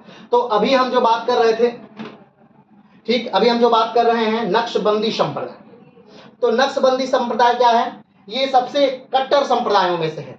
तो हमने बताया कि जो अबुल फजल हैं वो अपनी पुस्तक में उस समय के 14 संप्रदायों के बारे में बात करते हैं, ठीक। लेकिन भारत में जो सबसे प्रमुख संप्रदाय थे वो थे चिश्ती, फिरदौसी, कादरी, सुहरावर्दी, सत्तारिया और नक्शबंदी। नक्शबंदी क्यों प्रसिद्ध है? हमने बताया कि चिश्ती संप्रदाय को आपने देखा क्यों प्रसिद्ध है, क्योंकि कहीं न कहीं बलबन भी उससे जुड़ा है, कहीं न कहीं इल्तुतमिश भी उससे जुड़ा है, कहीं न कहीं कुतुबुद्दीन ऐबक भी उससे जुड़ा है। लेकिन नक्शबंदी संप्रदाय जो कट्टर संप्रदाय है तो उसका शिष्य कौन रहा होगा सोचिए। तो स्वाभाविक बात है उसका शिष्य जो था वो कौन था? तो औरंगजेब जो था वो नक्शबंदी संप्रदाय का क्या था से जुड़ा हुआ था, इसीलिए उसमें कट्टरता ज्यादा थी और उस शरीयत को पूरी अच्छी तरह से फॉलो करता था। इसीलिए जब औरंगजेब राजा बनता है तो आपको याद होगा उसने तुलादान बंद कर दिया था, उसने झरोखा दर्शन बंद कर दिया था, उसने दरबार में संगीत को बंद कर दिया था, उसने गायन को बंद कर दिया था, उसने वादन को बंद कर दिया था, उसने यानी कि जितनी भी ऐसी चीजें थी जहां धन राज्य का जा रहा था उसने क्या कर दिया था? बंद कर दिया था। उसका कारण ये था कि वो नक्शबंदी संप्रदाय से क्या था? जुड़ा हुआ था। और नक्शबंदी क्या है? ये सबसे कट्टर संप्रदाय है जो बासरा के अंतर्गत आती है, यानी शरीयत में विश्वास करने वाली संप्रदाय। आगे बढ़ते हैं। नक्शबंदी संप्रदाय का प्रभाव क्षेत्र भारत के कश्मीर वाले भाग में था। नक्शबंदी कहाँ फली फूली? तो नक्शबंदी भारत का उत्तरी भाग जो है कश्मीर वाला क्षेत्र, उसमें उस क्षेत्र में वो काफी ज्यादा फली और फूली। औरंगजेब जो है वो नक्शबंदी संप्रदाय का ही पालन करता है। औरंगजेब किसका पालन करता है? नक्शबंदी संप्रदाय का पालन करता है। आगे बढ़ते हैं कि एक बात आती है कि दुनिया में सबसे पहली बार सूफियों की पहचान कहाँ हुई? तो इसके संबंध में दो मत हैं। कहीं कहीं कहा जाता है कि अरब में हुई और कहीं कहीं कहा जाता है कि फारस में हुई। ठीक है, भारत में सूफी परंपरा का प्रारंभ कब से हुआ? तो 12वीं शताब्दी में हुआ। 12वीं शताब्दी में ध्यान रखिएगा, ऐसा नहीं कि 12वीं शताब्दी में पहली बार आया भारत में, नहीं। भारत में पहली बार सूफी संप्रदाय कब आया? तो गजनी के साथ ही आ गया था, ठीक है। लेकिन 12वीं शताब्दी में ये काफी तेजी से फला फूला, ठीक है। 12वीं शताब्दी में इसका प्रचार बहुत तेजी से हुआ। किसका? सूफी का। सूफीवाद का प्रचार भारत में कब हुआ? तो 12वीं शताब्दी में हुआ। लेकिन ये भारत में आया कब? तो गजनवी के साथ ही, यानी 1000 में ही लगभग ये क्या हुआ था? भारत में आ चुका था। आगे बढ़ते हैं। सूफीवाद की उत्पत्ति कहाँ हुई है? तो माना जाता है कि सूफीवाद की उत्पत्ति फारस में हुई है। भारत में 10वीं से 11वीं शताब्दी में आया और 12वीं शताब्दी में क्या हो गया? प्रसिद्ध हो गया। 10वीं शताब्दी में भारत में आता है सूफीवाद और 12वीं शताब्दी में भारत में क्या हो जाता है? प्रसिद्ध हो जाता है। जब इसके बढ़ने फैलने फूलने के लिए उचित वातावरण जब होता है तब ये क्या हो जाता है? प्रसिद्ध हो जाता है। सबसे इंपॉर्टेंट बात सूफीवाद के बारे में कि सूफीवाद की मुख्य विशेषताएं क्या हैं, ठीक है। सबसे इंपॉर्टेंट अगर सूफीवाद में कुछ है तो क्यों सूफीवाद इतना प्रसिद्ध हुआ? क्यों सूफीवाद पर लोग सूफीवाद को इस्लाम से अलग मानते हैं? क्यों सूफीवाद भारत में इतना लोकप्रिय हुआ? सूफीवाद इतना क्यों लोकप्रिय हुआ कि आज में भी भारत में जो हिंदू वर्ग है वो मज़ारों पर आज भी चादर चढ़ा रहा है? तो इनके कारण, इसकी विशेषता रही, उस विशेषता के कारण ही सूफीवाद इतना तेजी से भारत में फैल सका, अपना पैर पसार सका और इस्लाम का एक तरह से प्रचार कर सका। चलिए उसकी विशेषताओं के बारे में बात करते हैं। तो ईश्वर एवं मनुष्य के बीच प्रेम का संबंध है, ये सूफीवाद कहता है। सूफीवाद कहता है, सूफीवाद का मानना है कि ईश्वर क्या है? वो प्रेमिका है और मनुष्य क्या है? वो प्रेमी है। तो ईश्वर और मनुष्य के बीच में क्या संबंध है? तो ईश्वर और मनुष्य के बीच में प्रेम का संबंध है, ये सूफीवाद कहता है। अब देखिए किस प्रकार से सूफीवाद लोगों को जोड़ रहा है अपने से, स्वयं से, कि ईश्वर, सूफीवाद की विशेषताएं हैं। सूफीवाद की विशेषता में क्या कह रहा है? पहला कि ईश्वर और मनुष्य में किस चीज का संबंध है? तो प्रेम का संबंध है। आगे बढ़ते हैं। सूफीवाद के अनुसार ईश्वर में प्रेम का अर्थ मानवता से प्रेम है, और इस प्रकार उन्होंने इस बात पर जोर दिया। सूफीवाद का संबंध क्या है? सूफीवाद कह रहा है कि मानवता से प्रेम, हम एक दूसरे से प्रेम करें। ये सूफीवाद का मुख्य थीम था। सूफीवाद युद्धों को प्रचारित नहीं करता था। वो कहता था कि नहीं, युद्ध से लोगों को नहीं जीता जा सकता, लोगों को जीतना है तो प्रेम के द्वारा ही क्या किया जा सकता है? जीता जा सकता है। ईश्वर की सेवा मानवता की सेवा के अलावा और कुछ नहीं है। आप अगर ईश्वर की सेवा करना चाहते हैं, सूफीवाद कहता है कि आप अगर ईश्वर की सेवा करना चाहते हैं, आप ईश्वर के पास जाना चाहते हैं, आप ईश्वर में फना होना चाहते हैं, क्योंकि सूफीवाद का मूल थीम क्या है? फना होना। फना होना यानी विलीन हो जाना। कहाँ? ईश्वर में। और ईश्वर कौन है? निराकार है, उसका कोई आकार नहीं है, उसका कोई रंग नहीं है, उसका कोई रूप नहीं है। तो उस ईश्वर में फना हो जाना ही क्या है? सूफीवाद है। ठीक। और अगर आप ईश्वर में फना होना चाहते हैं तो आपको क्या करना है? एक दूसरे मानव की सेवा करना है। ये सबसे आसान तरीका है ईश्वर को पा लेने का, ईश्वर में फना हो जाने का। आत्मा का विचार, दैवी निकटता। सूफीवाद आत्मा को मानता है। वह क्या कहता है? वो आत्मा को मान्यता देता है। सूफीवाद आत्मा को मान्यता देता है। दिव्य प्रेम और आत्म विनाश सूफीवाद के सिद्धांत के केंद्र में है। सूफीवाद सभी धार्मिक और सांप्रदायिक भेदों से परे है। जो सूफीवाद है वो क्या है? धार्मिक और सांप्रदायिक, यानी जो बाकी धर्म है, जो अलग अलग बातों उससे परे है। वो कहता है नहीं, वो कहता है एक ईश्वर है, और वो एक ही ईश्वर की हम सब क्या हैं? संतानें हैं। और वो जो ईश्वर है वो आपसे तब प्रेम करेगा जब आप दूसरों से प्रेम करेंगे, दूसरे मानव से प्रेम करेंगे। और ईश्वर और मानव के बीच में क्या संबंध है? तो प्रेमी और प्रेमिका का संबंध है। सभी मनुष्यों को समान मानता है। ठीक।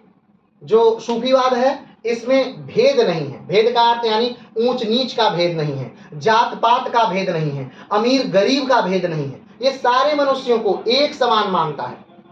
ठीक। वैसे कुछ ऐसे सूफी संप्रदाय भी हैं जो इसका विरोध करते हैं, कहते हैं नहीं, अंतर है। लेकिन जो ज्यादातर जो सूफी कल्चर है वो कहता है कि नहीं, एक मानव से दूसरे मानव में जात के आधार पर भेद नहीं है, ऊंच नीच के हिसाब से भेद नहीं है, अमीरी गरीबी के आधार पर भेद नहीं है, धर्म के आधार पर भेद नहीं है। सब मानव जो है वो ईश्वर के लिए एक।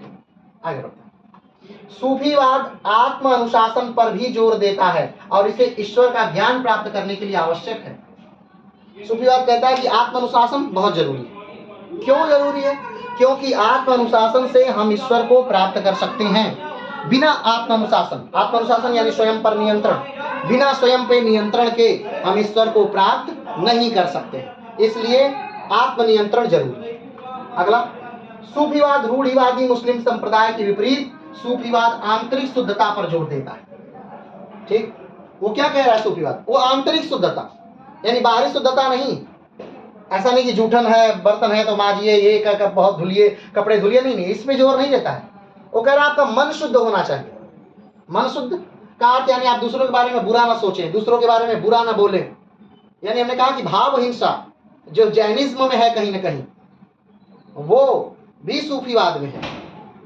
क्योंकि सूफीवाद का उदय ही जो हुआ था वो कहीं ना कहीं हिंदू, ईसाई, बौद्ध, जैन, इन सारी संस्कृतियों की अच्छाइयों को कहीं ना कहीं मिला करके हुआ था सूफीवाद का जन्म।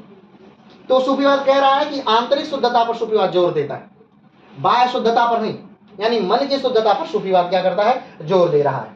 आगे बढ़ते हैं। सूफीवाद में हिंसा के लिए कोई स्थान नहीं है। सूफीवाद हिंसा को एकदम निराधार मानता है। कहता है कि किसी प्रकार का कार्य बिना हिंसा के हो सकता है और हिंसा प्रकृति के लिए सही नहीं है। हिंसा पर विशेष जोर देने वाला जो एक और धर्म है वो जैनिज्म भी है, वो भी हिंसा पर विशेष जोर देता है। उसी प्रकार सूफीवाद भी कहता है कि नहीं, हिंसा नहीं सही है। आगे बढ़ते हैं। यह धर्म जाति, वर्ग, लिंग में विश्वास नहीं करता। ये कहता है कि जाति के आधार पर लोगों को नहीं बांटिए, धर्म के आधार पर भी लोगों को नहीं बांटिए, अरे अमीरी गरीबी के आधार पर भी लोग नहीं बटे हैं। यहाँ तक कि लिंग के आधार पर भी लोगों को नहीं बांटा जा सकता। सब एक समान मनुष्य हैं, सब ईश्वर के पुत्र हैं और एक समान हैं। और भगवान से और हम में क्या संबंध है? तो प्रेमी और प्रेमिका का संबंध है। इसीलिए वो नाचते हैं, गाते हैं, वाद्य यंत्र बजाते हैं। सूफीवाद में, इस्लाम में पूरी तरह से संगीत को क्या किया गया है? प्रतिबंधित किया गया है। लेकिन सूफीवाद में पूरी तरह से संगीत भरा हुआ है। ये सूफीवाद बिना संगीत के संभव ही नहीं है। सूफीवाद बिना संगीत के संभव नहीं है। माना ही नहीं जाता है कि बिना संगीत के सूफीवाद क्या हो जा सकता है, संभव हो सकता है, ऐसा संभव नहीं माना जाता। लेकिन इस्लाम में इसी संगीत को क्या किया गया है? प्रतिबंधित किया गया है कि संगीत नहीं सही है। और सूफीवाद में कई जो कवि हैं, कई जो लेखक हैं, वो ये कहते हैं कि भाई हो सकता है उस समय पैगंबर के शिष्यों ने ये ध्यान नहीं दिया हो संगीत, क्योंकि संगीत नई चीज है। आगे बढ़ते। सूफीवाद में ईश्वर एक है। पहली बात, सूफीवाद में क्या है? ईश्वर एक है। धार्मिक स्वतंत्रता में विश्वास है। धर्म की स्वतंत्रता, हर व्यक्ति अपना धर्म को मान सकता है, चाहे वो हिंदू हो, मुस्लिम हो, सिख हो, ईसाई हो, जैनिज्म हो, बौद्धिज्म हो, वो हर व्यक्ति अपना धर्म मानने के लिए क्या है? स्वतंत्र है। प्रेम में विश्वास, सूफीवाद किसमें विश्वास करता है? प्रेम में विश्वास करता है। संगीत को महत्व देता है। किसको महत्व देता है? संगीत को महत्व देता है। हृदय में शुद्धता का मुख्य मानता हो, कहता है कि हृदय की शुद्धता, हृदय की सफाई की बात करता है। बाहरी ढोंग और आडंबर की बात नहीं करता, दिखावे की बात नहीं करता है। वो आचरण की शुद्धता की बात करता है। सूफीवाद क्या कहता है? आचरण में शुद्धता लाइए। ईश्वर की कल्पना सूफीवाद सुंदर स्त्री के तौर पर करता है। ईश्वर कैसे हैं? तो सूफीवाद मानता है कि ईश्वर एक सुंदर स्त्री की तरह है, एक खूबसूरत स्त्री की तरह है, जिसको देखकर लोग आकर्षित हो जाएं, उनकी तरफ खींचे चले आए। और ये हमारे ईश्वर क्या, सूफीवाद क्या कह रहा है कि हमारे ईश्वर क्या है? खूबसूरत स्त्री हैं। और हम कौन हैं? हम उस स्त्री के प्रेमी हैं। ये इस प्रकार से सूफीवाद कह रहा है। अब बात आती है कि सूफीवाद जो शब्द है, ये सबसे पहले किसने प्रयोग किया था? तो ये प्रयोग किया था, सूफी शब्द का पहली बार बसरा के जाहेज ने किया था। सूफी शब्द का पहली बार प्रयोग किसने किया था? बसरा स्थान जो है उसके रहने वाले हैं जाहेज, उन्होंने पहली बार सूफी शब्द का प्रयोग किया था। सूफी शब्द या कूका के, या माना जाता है कि एक और व्यक्ति हैं जिसका नाम है अबू हासिब। कहा जाता है कि अबू हासिब ने पहली बार क्या किया था? सूफी शब्द का पहली बार प्रयोग अबू हासिब ने किया था। तो ये बातें हो गई सूफीवाद की मुख्य विशेषताएं। ठीक है, तो अब चलिए अब विस्तार से सूफीवाद को विस्तारित रूप में हम समझने का प्रयास करते हैं कि सूफीवाद विस्तारित रूप में क्या है। ये बातें हो गई जो एक एक पॉइंट को लेकर के परीक्षाओं में पूछ लिया जाता है। अब आते हैं हम विस्तार से, ताकि आप इस सारी चीजों की, सारी कड़ियों को एक दूसरे के साथ क्या कर सके? जोड़ सके। चलिए शुरू करते हैं।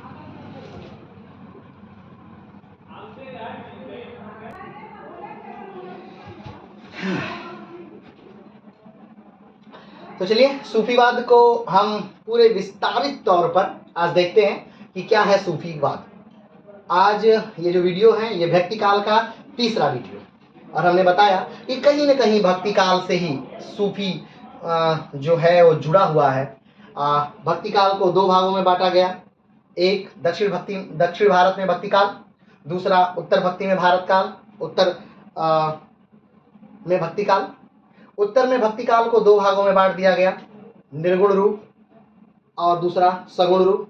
निर्गुण रूप का अर्थ जिसमें भगवान की निराकार रूप की उपासना की जाती हो, जिसमें कोई आकार न हो भगवान का। और निर्गुण को भी दो भागों में बांटा गया, ज्ञान मार्गी, प्रेम मार्गी। निर्गुण के जिस रूप में कबीर कहते हैं कि भगवान को ज्ञान के द्वारा प्राप्त किया जा सकता है, वो ज्ञान मार्गी है। और जिसमें मलिक मोहम्मद जैसी कहते हैं कि नहीं, भगवान को प्रेम के द्वारा प्राप्त किया जा सकता है, वो प्रेम मार्गी है। प्रेम मार्गी शाखा के अंतर्गत ही कहीं न कहीं सूफीवाद आता है। और सगुण मार्गी आप जानते ही हैं, जिसमें भगवान के साकार रूप की हम प्रार्थना करते हैं, वो सगुण मार्ग है। सगुण मार्ग को भी दो भागों में बांटा गया है, राम भक्ति शाखा, जिसके प्रारंभिक जो हैं वो तुलसी हैं, रामानंद हैं, और कृष्ण भक्ति शाखा जिसके प्रारंभिक जो हैं वो सूर और मीरा है। ठीक है, जो भगवान के साकार रूप की उपासना करते हैं, जो लीलाओं में विश्वास करते हैं, जो भगवान के अवतार में विश्वास करते हैं, वो क्लियर है। तो चलिए उसी सूफीवाद को हम प्रारंभ से शुरू करते हैं। सूफीवाद क्या है, उसकी विशेषताएं क्या है, भारत में कैसे आया, जन्म कहाँ हुआ, सूफी शब्द का अर्थ क्या होता है, ठीक है, इत्यादि इत्यादि। चलिए पहला पॉइंट है, एक विचारधारा के मुताबिक सूफी शब्द अरबी के सूफ शब्द से निकला है, जिसका अर्थ है ऊन।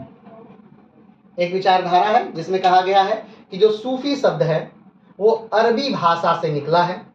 ठीक, अरबी भाषा यानी अरब में बोली जाने वाली भाषा, यानी सऊदी अरब, यमन, ओमान, ठीक, यूएई, ये जो क्षेत्र हैं ये पूरे, ये कहीं ना कहीं अरब के क्षेत्र कहलाते हैं।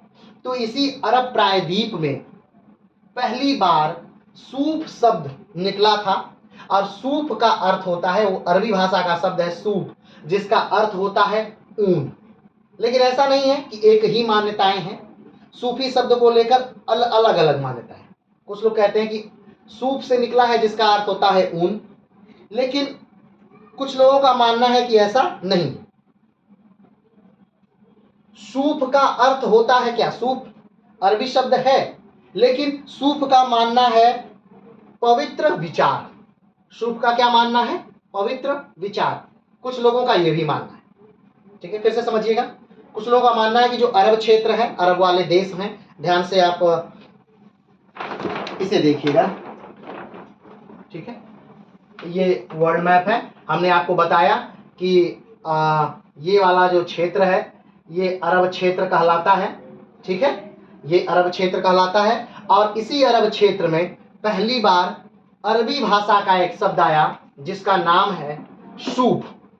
क्या है, सूफ शब्द।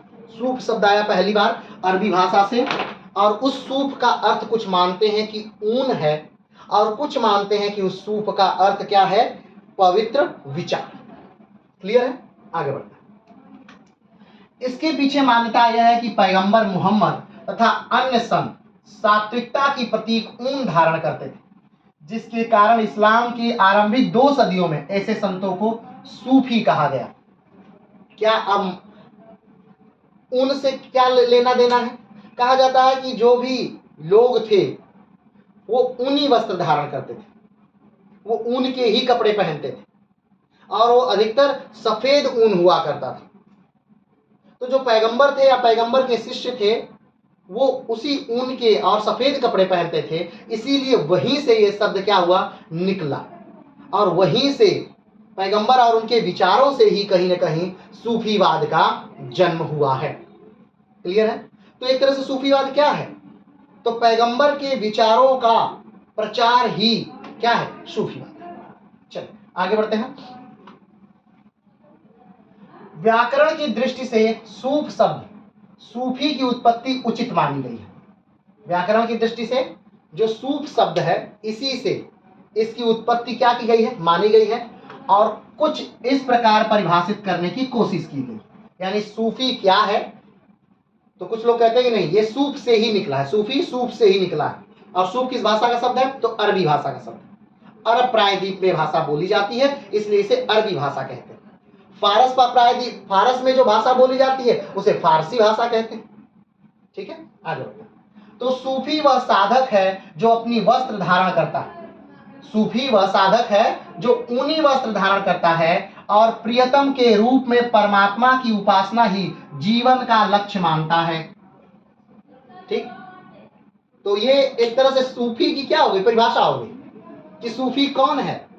तो सूफी वह है जो सफेद ऊनी वस्त्र धारण करता है, जो क्या करता है, जो ऊनी वस्त्र धारण करता है, तथा प्रेमी के रूप में अपनी प्रेमिका की, यानी वो प्रेमी अब स्वयं को मानता है और अपनी प्रेमिका भगवान को मानता है, और भगवान को अपनी प्रेमिका के रूप में क्या करता है, पाना चाहता है, उसे पाने की इच्छा रहता है, और पूरा जीवन जो है उसी में समर्पित कर देता है। अपने प्रेमिका को पाने के लिए ही ऊन धारण करने वाला जो व्यक्ति पूरा जीवन समर्पित कर दे, वही सूफी है।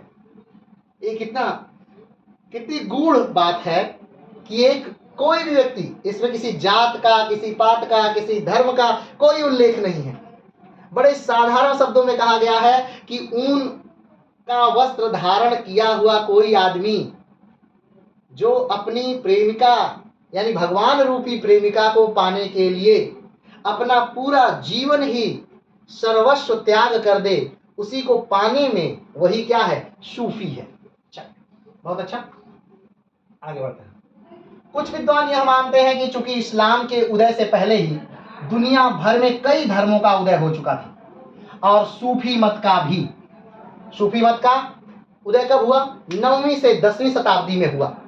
इसलिए यह संभव है कि इसमें इस्लाम के मूलभूत तत्वों के साथ साथ अन्य धर्मों के तत्वों को भी जगह मिली हो। ठीक, लेकिन कुछ विद्वान कहते हैं कि सूफी कुरान और पैगंबर की जीवनी है। चलिए अब विस्तार से देखिए।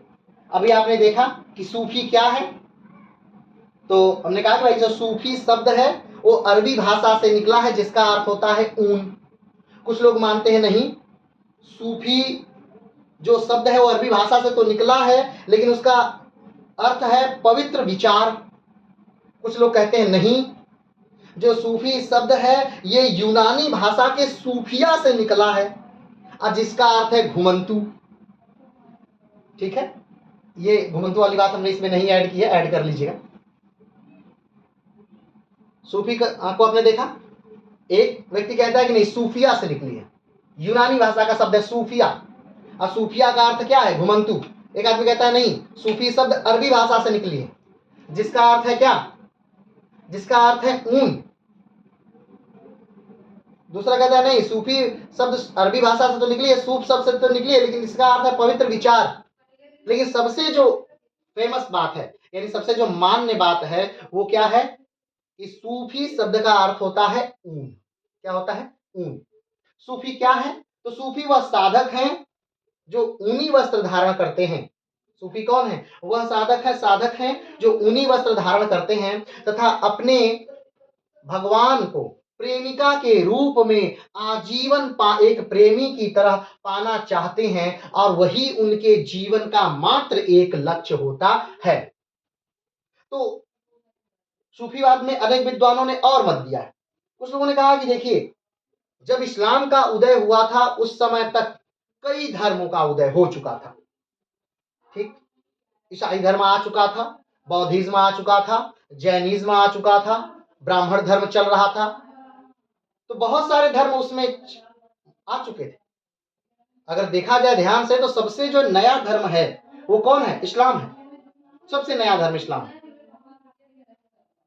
ठीक है, वैसे इस बात को अगर सार्वजनिक स्थलों पे कहा जाएगा तो ये एक बुरी बात मान ली जाएगी, क्योंकि उनका मानना है कि नहीं पैगंबर से बहुत पहले भी बहुत सारे लोग थे, लेकिन ऐसा है नहीं, वास्तविकता ऐसी नहीं। ठीक, तो उन्होंने क्या कहते हैं कि जब इस्लाम आया, इस्लाम का जब उदय हुआ उससे पहले जैनिज्म आ चुका है, बौद्धिज्म आ चुका है, हिंदुइज्म आ चुका है, यानी कि ब्राह्मण धर्म आ चुका है, ये सारे धर्म आ चुके हैं उससे पहले। तो इन पर, इस्लाम पर या सूफियों पर, सूफी पर बहुत सारे धर्म का प्रभाव पड़ा और कहीं न कहीं उन सारे धर्मों की अच्छाइयों को लेकर के जिसका जन्म हुआ था वही सूफीवाद। लेकिन कुछ विद्वान ऐसे भी हैं जो ये भी मानते हैं कि नहीं, जो सूफीवाद है ये मात्र पैगंबर और कुरान की बातों का ही मेल जोल है मात्र। यानी जो बातें पैगंबर मोहम्मद ने कही और जो बातें कुरान कहता है उसी का क्या है, बस उसी का निचोड़ है सूफीवाद। ठीक, तो दोनों बातें इसमें आ गई। पहली बात कि इसमें सारे धर्मों का मेल है और कुछ लोग मानते हैं कि नहीं इसमें सिर्फ पैगंबर और कुरान की बातों का ही समावेश है। क्लियर? सूफियों की यौगिक क्रियाएं भारतीय हिंदू नाथ पंथी योगियों की क्रियाकलापों से मेल खाती हैं।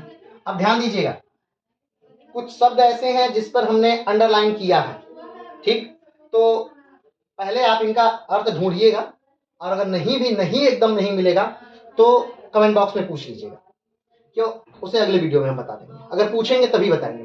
कारण क्योंकि अगर इनका भी हम थोड़ी सी इनकी विवेचना करने लगेंगे तो आज का क्लास कुछ ज़्यादा ही लंबा हो जाएगा। वैसे ही काफ़ी लंबा हो चुका है और अभी हम शुरू भी नहीं किए, ठीक है। वैसे तो सूफी पर जो वीडियो आना चाहिए था, कई आना चाहिए था, लेकिन एक टॉपिक पर अगर कई वीडियो आते हैं तो फिर उतना अच्छा उसका लय नहीं बन पाता है, इसलिए एक ही वीडियो में पूरे सूफीवाद को हम यहाँ पे खत्म कर रहे हैं, ठीक है। तो हम उसकी व्याख्या नहीं कर रहे हैं, जो शब्द अंडरलाइन है हम अंडरलाइन आपके लिए कर दिए हैं कि आप देख के जान जाएंगे कि हाँ इसका हमें अर्थ पता है या नहीं पता। नहीं पता है तो उसे कमेंट बॉक्स में लिख दीजिएगा, हम उस पर व्याख्या करेंगे। आगे बढ़ते हैं। सूफियों की यौगिक क्रियाएं भारतीय हिंदू नाथ पंथियों के क्रियाकलापों से मेल खाती हैं। यानी जो कहीं ना कहीं ब्राह्मण धर्म है वो उससे सूफियों की क्रियाएं क्या होती हैं, मिलती हैं। तो इसका अर्थ क्या है कि कहीं ना कहीं सूफी पर ब्राह्मण धर्म का प्रभाव है। यानी कहीं ना कहीं ये कहां से इसमें कुछ सीखें मिली हैं, ब्राह्मण धर्म से भी मिली। जैसे सूफी में बहुत ज्यादा अहिंसा पर भी जोर दिया गया है, तो यानी कि मतलब इसने जैन से भी कुछ लिया। इसमें आपको सूफी में वो भी बातें मिल जाएंगी जो सिर्फ बौद्धिज्म में कही गई हैं। तो इससे पता चलता है कि नहीं, सूफीवाद कहीं ना कहीं बौद्धिज्म से भी लिया गया है। हमने यहाँ साफ लिखा कि सूफियों की योगिक क्रियाएं क्या हैं, हिंदू नाथ पंथियों के योगियों की क्रियाकलापों से मिलती हैं। इसका मतलब कि दोनों कहीं ना कहीं सूफी जो है वो इस नाथपंथी से उसने कुछ लिया है। और हम बताएंगे कि सूफी के जो संत थे उन पर नाथपंथियों का बहुत ज्यादा असर भी रहा। आगे बढ़ते हैं। चिल्ला माकूश, ठीक, चिल्ला माकूस जैसी हिंदू धर्म दर्शन की होने ही देन मानी जाती है। चिल्ला माकूस जो है वो हिंदू धर्म दर्शन की ही देन मानी जाती है। चिल्ला माकूस, ठीक, चिल्ला माकूस जो है प्राणायाम शैली है जो कहीं ना कहीं ब्राह्मण धर्म में भी है और सूफियों में भी है। तो अब ये दोनों कहाँ है, अब दोनों कैसे एक जैसी कैसे मेल खा सकते हैं? अगर वो स्वतः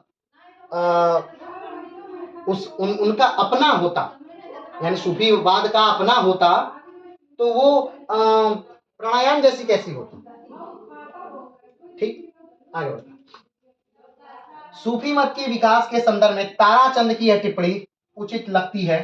ताराचंद है, इतिहासकार है ताराचंद, वो लिखते हैं कि सूफी मत के विकास के संदर्भ में कुछ लाइनें वो लिखते हैं। क्या लिखते हैं? लगती है कि कुरान तथा पैगंबर मोहम्मद का जीवन सूफी मत का मुख्य स्रोत है। ठीक है, सूफी मत का मुख्य स्रोत क्या है? कुरान और पैगंबर का जीवन, ये सूफियों का मुख्य स्रोत है। ठीक है, स्रोत है। ईसाई धर्म तथा नव अफलातून दर्शन के प्रभाव से इसका विकास हुआ। ईसाई धर्म तथा नव अफलातून दर्शन, ये क्या है? प्रभाव से इसका क्या हो रहा है? विकास हुआ। हिंदू और बौद्ध सिद्धांतों तथा नास्तिक मतों ने इसे काफी प्रभावित किया। देखिए, अब जो ताराचंद जी है पूरी बात को एक साथ कह दी। पूरी ताराचंद ने क्या कहा कि कुरान तथा पैगंबर जो है, कुरान यानी कि इस्लाम का मुख्य धर्म ग्रंथ कुरान, और पैगंबर यानी इस्लाम को लाने वाले, वो जो है वो सूफियों का मुख्य है, मुख्य स्रोत है। मुख्य स्रोत क्या है? इस्लाम का मानी पैगंबर साहब और कुरान, ये सूफियों का मुख्य स्रोत है। लेकिन सूफी कहां कहां से प्रभावित हुए हैं, किन किन चीजों को उन्होंने कहीं ना कहीं सजोया है, अपने अंदर कहीं ना कहीं समाहित किया है, और भी चीजों को, वो कौन कौन सी चीज हैं? तो ईसाई धर्म, नव अफलातून दर्शन, हिंदू, बौद्ध तथा नास्तिक मतों से इसे काफी प्रचारित किया है, काफी क्या किया है? प्रभावित किया है। तो कहीं ना कहीं ये इनके साथ भी, इनके इन चीजों से भी ये क्या हुआ? प्रभावित हुआ है। ये बौद्धिज्म से भी प्रभावित हुआ है, ये ब्राह्मण धर्म से भी प्रभावित हुआ है, ये जैनिज्म से भी प्रभावित हुआ है, ईसाई धर्म से भी प्रभावित हुआ है, नव अफलातून दर्शन से भी प्रभावित हुआ है। ठीक है, इस प्रकार यह कहा जा सकता है कि सूफी मत के आविर्भाव में इस्लाम, ईसाई, बौद्ध, जैन, वेदांत तथा हिंदू आदि धर्मों का योगदान रहा है। तो क्या कहा जा सकता है कि सूफी के प्रारंभ में किसका मुख्य योगदान है? तो इस्लाम का तो है ही, कुरान का तो है ही, मोहम्मद साहब का तो है ही, ये तो मूल में है। लेकिन और किसका योगदान रहा है? तो ईसाइयों का, बौद्धों का, जैनों का, वेदांत का, हिंदुइज्म का, नास्तिकों का भी इस पर क्या रहा है? प्रमुख प्रभाव रहा है। प्रभाव किसी नकल का परिणाम नहीं था, बल्कि उन बाहरी विचारधाराओं को सूफी साधकों एवं तत्व चिंतकों ने अपने ढंग से अपनाया और इस्लाम के दायरे के अंदर सूफी मत का विकास किया। अब ध्यान दीजिएगा, लेकिन हम ये नहीं कह रहे हैं या कोई भी ये नहीं कह सकता कि बौद्धिज्म से सूफीवाद ने सीखा है तो नकल किया है बौद्धिज्म का, नहीं, या जैनिज्म से सूफियों ने सीखा है तो जैनिज्म की नकल किया है, नहीं, या हिंदुइज्म से या ब्राह्मण धर्म से सूफियों ने सीखा है तो ब्राह्मण धर्म की नकल की है, नहीं, नकल नहीं की है। नास्तिकों से सीखा है तो नास्तिकों की नकल की है, नहीं, नकल नहीं की है।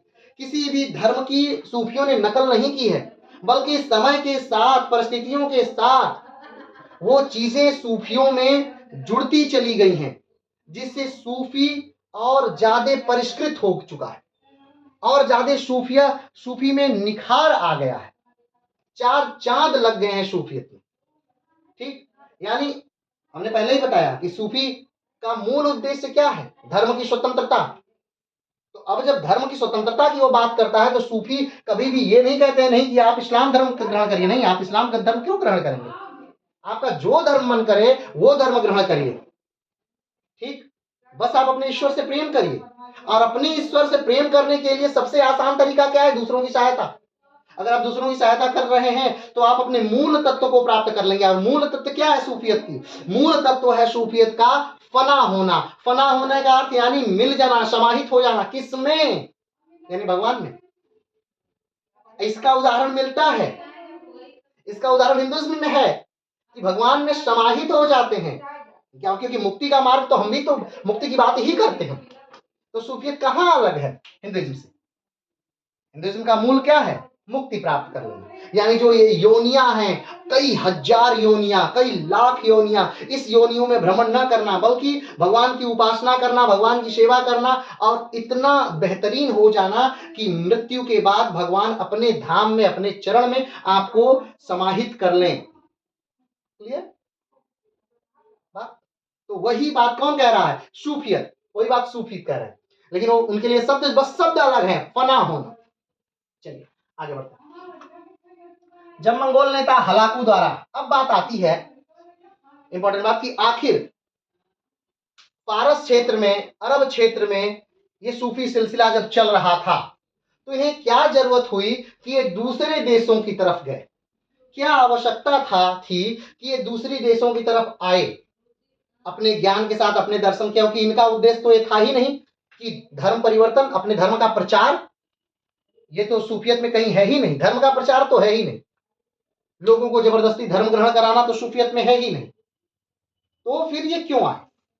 तो उसका कारण था कि ये जीवित रखने आए, स्वयं को जीवित रखने के लिए, ताकि ये सूफियत जीवित रह सके, इस्लाम जीवित रह सके। कारण, क्योंकि मंगोलों का बहुत तेजी से आक्रमण हो रहा था अरब वाले क्षेत्रों पर या फारस वाले क्षेत्रों पर, बहुत तेजी से मंगोल आक्रमण हो रहा था। और उस समय पूरी तरह से सभ्यताएं तहस नहस हो रही थी, समाप्त हो रही थी। तो स्वयं को बचाने के लिए वो अलग अलग क्षेत्रों में भाग करके आ गए। तो उसी लिए सूफियत क्या हुआ? भारत में प्रवेश करता है। चलिए उसी बात को विस्तार से देखते हैं। जब मंगोल नेता हलाकू द्वारा बगदाद पर आक्रमण किया गया तो उसके परिणाम स्वरूप मुस्लिम सामाजिक जीवन का विनाश तथा नैतिकता का पतन होने लगा। ऐसी परिस्थिति में सूफी मत का विकास मानव संस्कृति, मुस्लिम समाज, नैतिकता तथा आध्यात्मिक सिद्धांतों की रक्षा के लिए हुआ। तथ्य बताते हैं कि शुरू में सूफियों में फकीरी जीवन बिताने की प्रवृत्ति विद्यमान थी।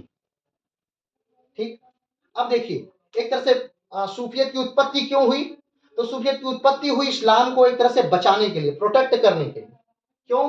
क्योंकि बहुत तेजी से आक्रमण हो रहे थे इस्लाम पर, मंगोलों का बहुत तेजी से आक्रमण हो रहा था। साफ साफ लिखा है कि जब मंगोल नेता हलाकू द्वारा बगदाद पर आक्रमण किया गया तो उसके परिणाम स्वरूप मुस्लिम समाज जीवन का विनाश हो गया, नैतिकता का पतन होने लगा। ऐसी परिस्थिति में सूफी मत का विकास मानव संस्कृति के, मुस्लिम समाज, नैतिक तथा आध्यात्मिक सिद्धांतों की रक्षा के लिए हुआ। यानी सूफियत का विकास क्यों हुआ? क्योंकि इस्लाम पर बहुत तेजी से आक्रमण हो रहे थे और इस्लाम के अपने जो सिद्धांत थे, ठीक, उसमें परिवर्तन होने लगा था, चीजें बदलने लगी थी। अरब के लोग जो थे वो अपने आप को सर्वोच्च कहीं ना कहीं मानने लगे थे। अरब के मुसलमान अपने आप को असली मुसलमान और बाकी विश्व के मुसलमानों को हीन दीन या दूसरे हिसाब का मुस्लिम मानने लगे थे। तो नैतिकता की पतन होने लगा था।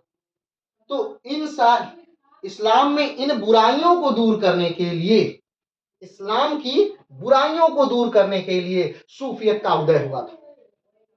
और एक तरह से इस्लाम को बचाने के लिए भी, क्यों? क्योंकि इस्लाम वहां सिमट सा रह गया था और कहीं ना कहीं मंगोल आक्रमण से वो नष्ट हो जाता, वो अपनी संस्कृति भूल जाता, वो आक्रामक हो जाता, वो दूसरे हिसाब में परिवर्तित हो जाता। तो अपने आप को बचाने के लिए, इस्लाम को बचाने के लिए, इस्लाम में उपजी बुराइयों को दूर करने के लिए सूफियत का क्या हुआ? सूफीवाद का प्रादुर्भाव हुआ।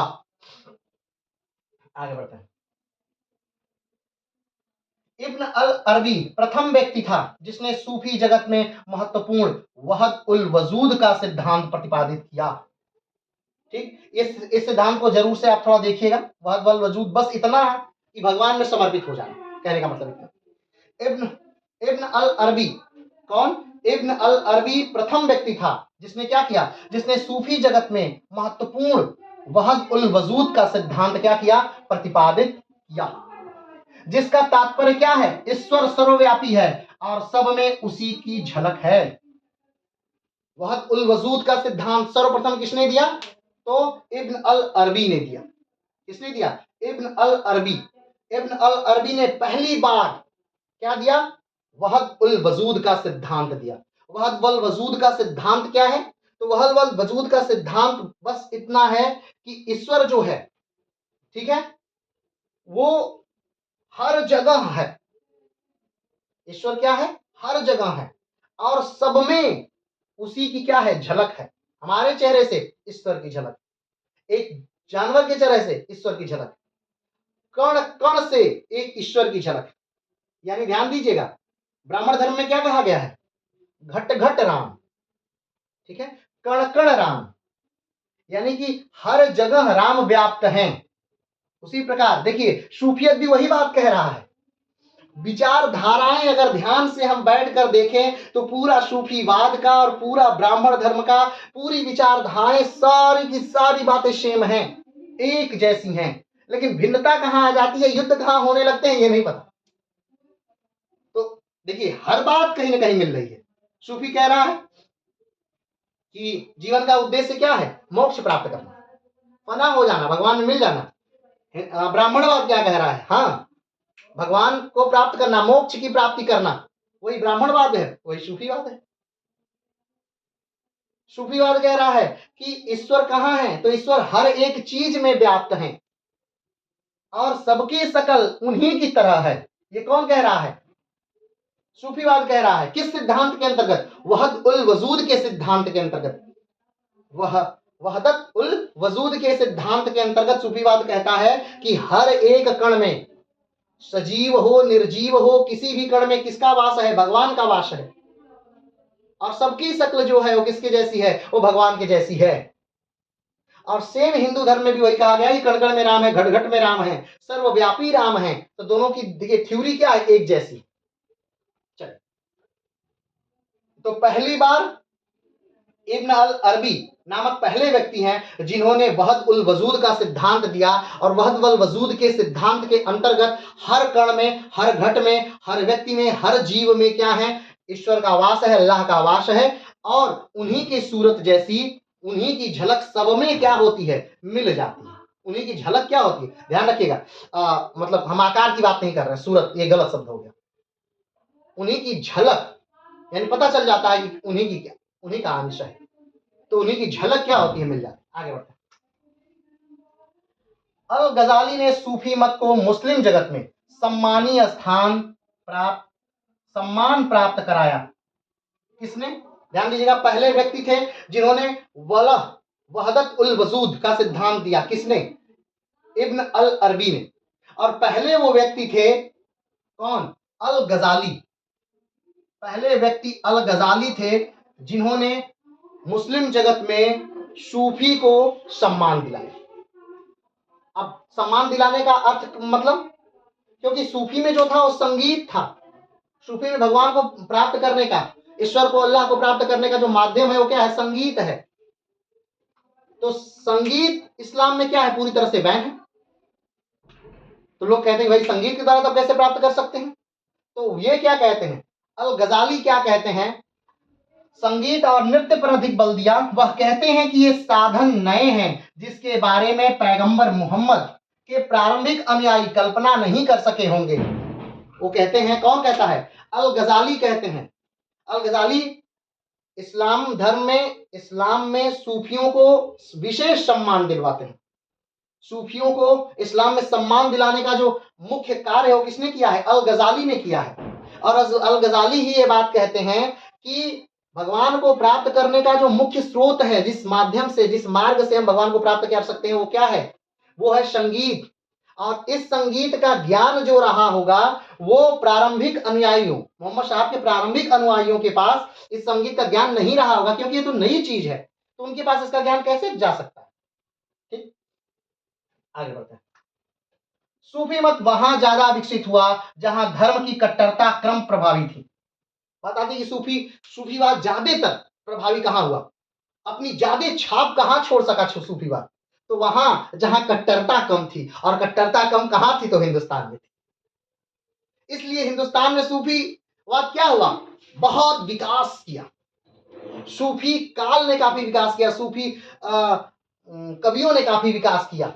यहां पर आज भी अजमेर, आज भी सलीम शेख सलीम चाप चिश्ती की दरगाह, आज भी दिल्ली, ये जो क्षेत्र है, कहीं न कहीं उतने आक्रमणों के बाद भी आज भी सूफियों के उस जो संदेश है उसको समेटे हुए, और आज भी हब है उस कट्टरता को दूर करने के लिए। लेकिन दिक्कत है कि आज लोग उसे दूसरे रूप में ले रहे हैं। कारण शिक्षा का अभाव।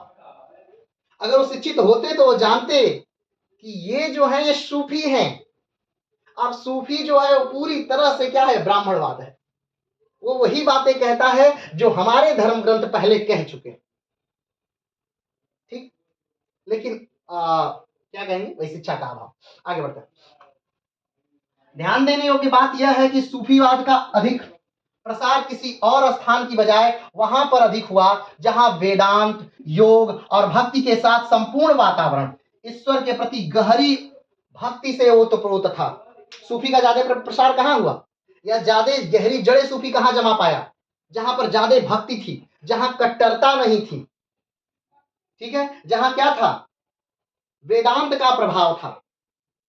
ये चीजें जहां थी, सूफीवाद वहां पर ज्यादा अपनी पैठ बना सका, वो ज्यादा अच्छे से बैठ सका। क्योंकि जहां कट्टरता थी वहां तो उन्होंने सूफीवाद को स्वीकार ही नहीं किया, उन्होंने तो पूरे सिरे से नकार दिया। आगे सूफी मत और इस्लाम के मध्य काफी मतभेद रहे हैं, लेकिन फिर भी यह कटु सत्य है कि प्रायः सभी सूफी मुसलमान थे।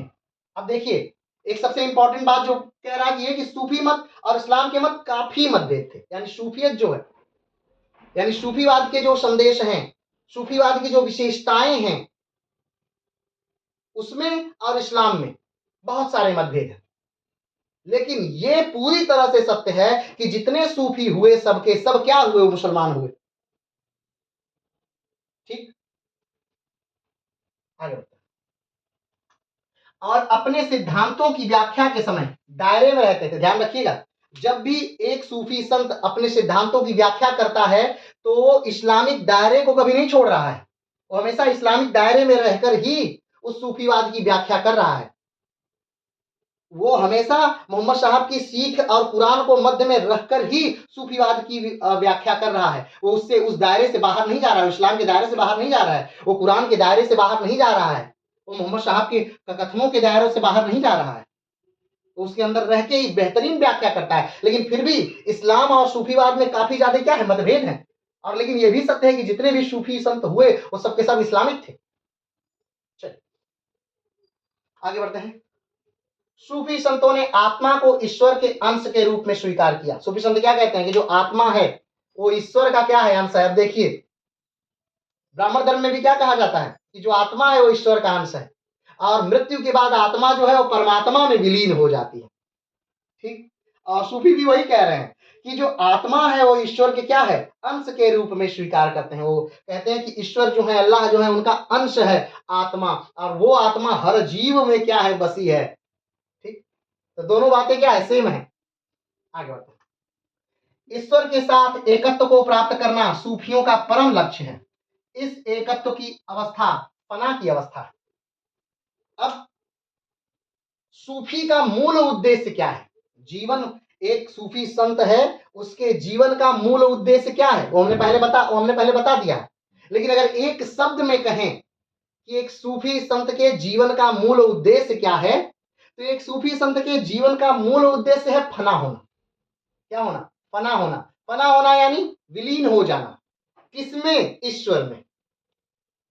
ईश्वर में विलीन हो जाना ही एक सूफी के जीवन का मूल उद्देश्य है। लेकिन कुछ कुछ सूफी इससे अलग भी उद्देश्य मानते हैं। वो क्या कहते हैं, आइए देखें। लेकिन कुछ सूफी फना को साधना की अंतिम अवस्था नहीं मानते, बल्कि अंतिम अवस्था बका की होती है। क्या कहते हैं, बका। कुछ सूफी जो है वो मानते हैं कि नहीं, जीवन का मूल उद्देश्य है फना हो जाना, यानी ईश्वर में विलीन हो जाना। और ईश्वर को प्राप्त करने के लिए सबसे आसान तरीका है कि दूसरों की सेवा करिए, दूसरे मनुष्य के लिए जीजिए, अपने मन में दूसरों के प्रति गलत भावनाएं नहीं लाइए। ठीक। तो फना हो जाएंगे आप, कहां फना हो जाएंगे, ईश्वर में विलीन हो जाएंगे। लेकिन कुछ जो सूफी संत हैं वो कहते हैं नहीं, ईश्वर, जीवन का मूल उद्देश्य क्या है, बका होना। क्या होना, बका होना। बका होना क्या है, जिसमें साधक और ईश्वर के बीच वैध समाप्त हो जाए, यानी दूरी, दूरी क्या है, समाप्त, जिसमें ईश्वर और साधक यानी में दूरी खत्म हो जाए, दोनों पास आ जाए, समाना नहीं। फना होना माने विलीन हो जाना, ईश्वर में विलीन हो जाना सूफियत की अंतिम ख्वाहिश है।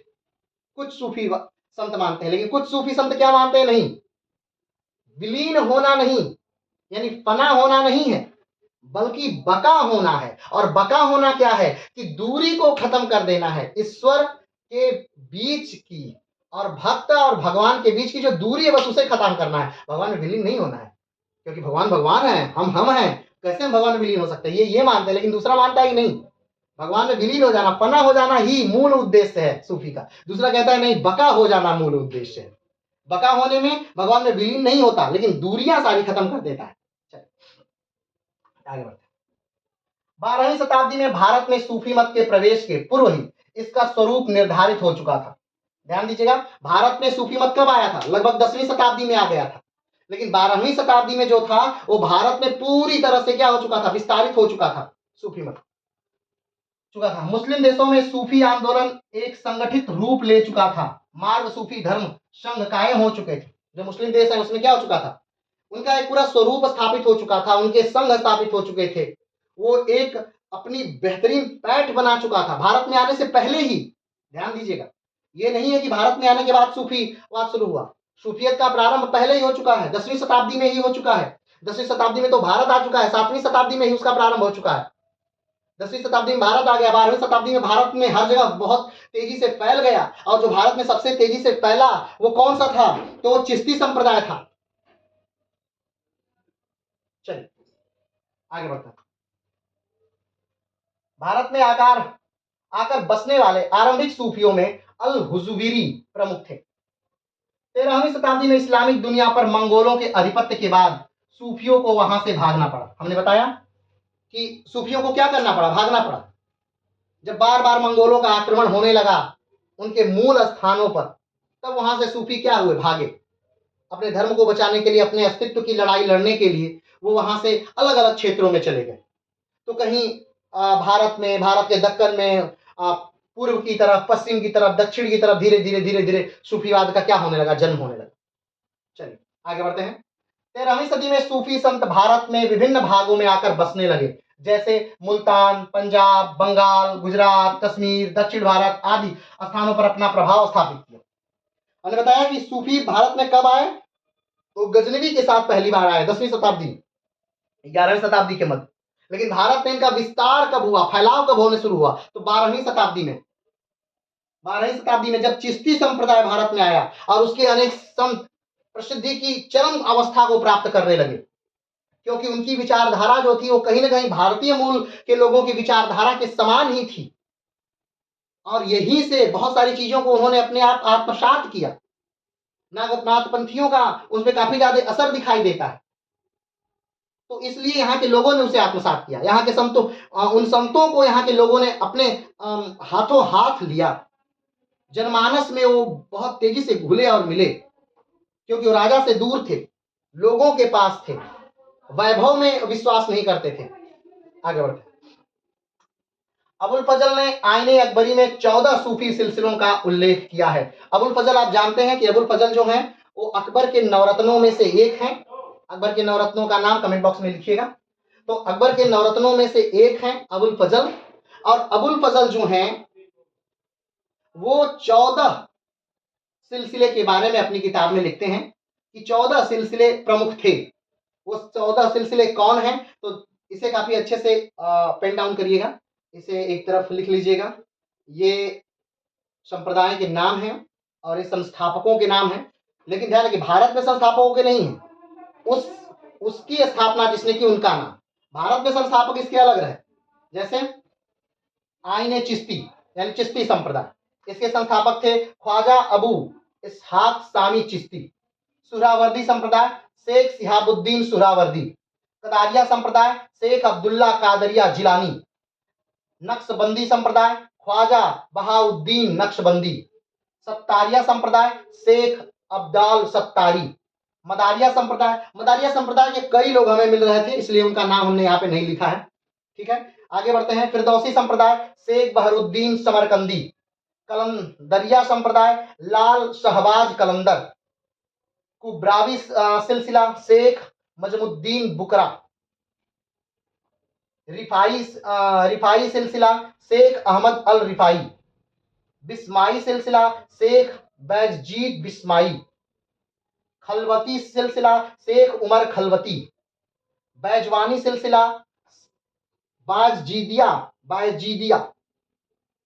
चौथा है हैदरी सिलसिला कुतुबल अल छीन हैदर। ये प्रमुख सिलसिले थे, और ये सिलसिले हैं ये कहाँ उल्लेखित हैं, तो ये उल्लेखित हैं अबुल फजल के आईने अकबरी में। आईने अकबरी किसका भाग है ये भी बताइएगा। ठीक है, तो आईने अकबरी में ये उल्लेखित हैं। अबुल फजल ने 14 सिलसिलों का नाम आईने अकबरी में लिखा है। ठीक, आईने अकबरी जो है वो तीसरा खंड है अकबरनामा का, ध्यान रखिएगा। चलिए आगे बढ़ते हैं। सैयद मोहम्मद हाफिज के अनुसार चिश्ती सिलसिला भारत का सबसे प्राचीन सूफी सिलसिला है। भारत का सबसे प्राचीन सिलसिला कौन सा है, चिश्ती सिलसिला। और चिश्ती सिलसिले के बारे में हम विस्तार से क्या कर चुके हैं, जान चुके हैं कि चिश्ती के संस्थापक जो थे अबू अब्दाल चिश्ती थे, और भारत में चिश्ती के जो संस्थापक थे वो मोइनुद्दीन चिश्ती थे। ठीक है, आगे बढ़ते हैं। ख्वाजा उस्मान हारून के शिष्य ख्वाजा मोइनुद्दीन चिश्ती। मोइनुद्दीन चिश्ती किसके शिष्य हैं, ख्वाजा उस्मान हारूनी के शिष्य हैं, ख्वाजा मोइनुद्दीन चिश्ती। चिश्ती संप्रदाय के जितने गुरु हैं उनका एक क्रम से ऊपर से नीचे तक नाम लिख लीजिएगा नोटबुक में, आसानी रहेगी आपको बार बार देखने में। तो ख्वाजा उस्मान हारून के शिष्य थे कौन, ख्वाजा मोइनुद्दीन चिश्ती। भारत में चिश्ती संप्रदाय की नींव ख्वाजा मोइनुद्दीन चिश्ती ने ही रखी थी, आप जानते हैं। संभवतः बाबा फरीद अंतिम सूफी थे जो चिल्लाए माकसू को साधना करते थे। बाबा फरीद कौन थे, वो आखिरी चिश्ती संप्रदाय के व्यक्ति थे जो किसकी उपासना करते हैं, चिल्लाए माकूश की उपासना करते हैं।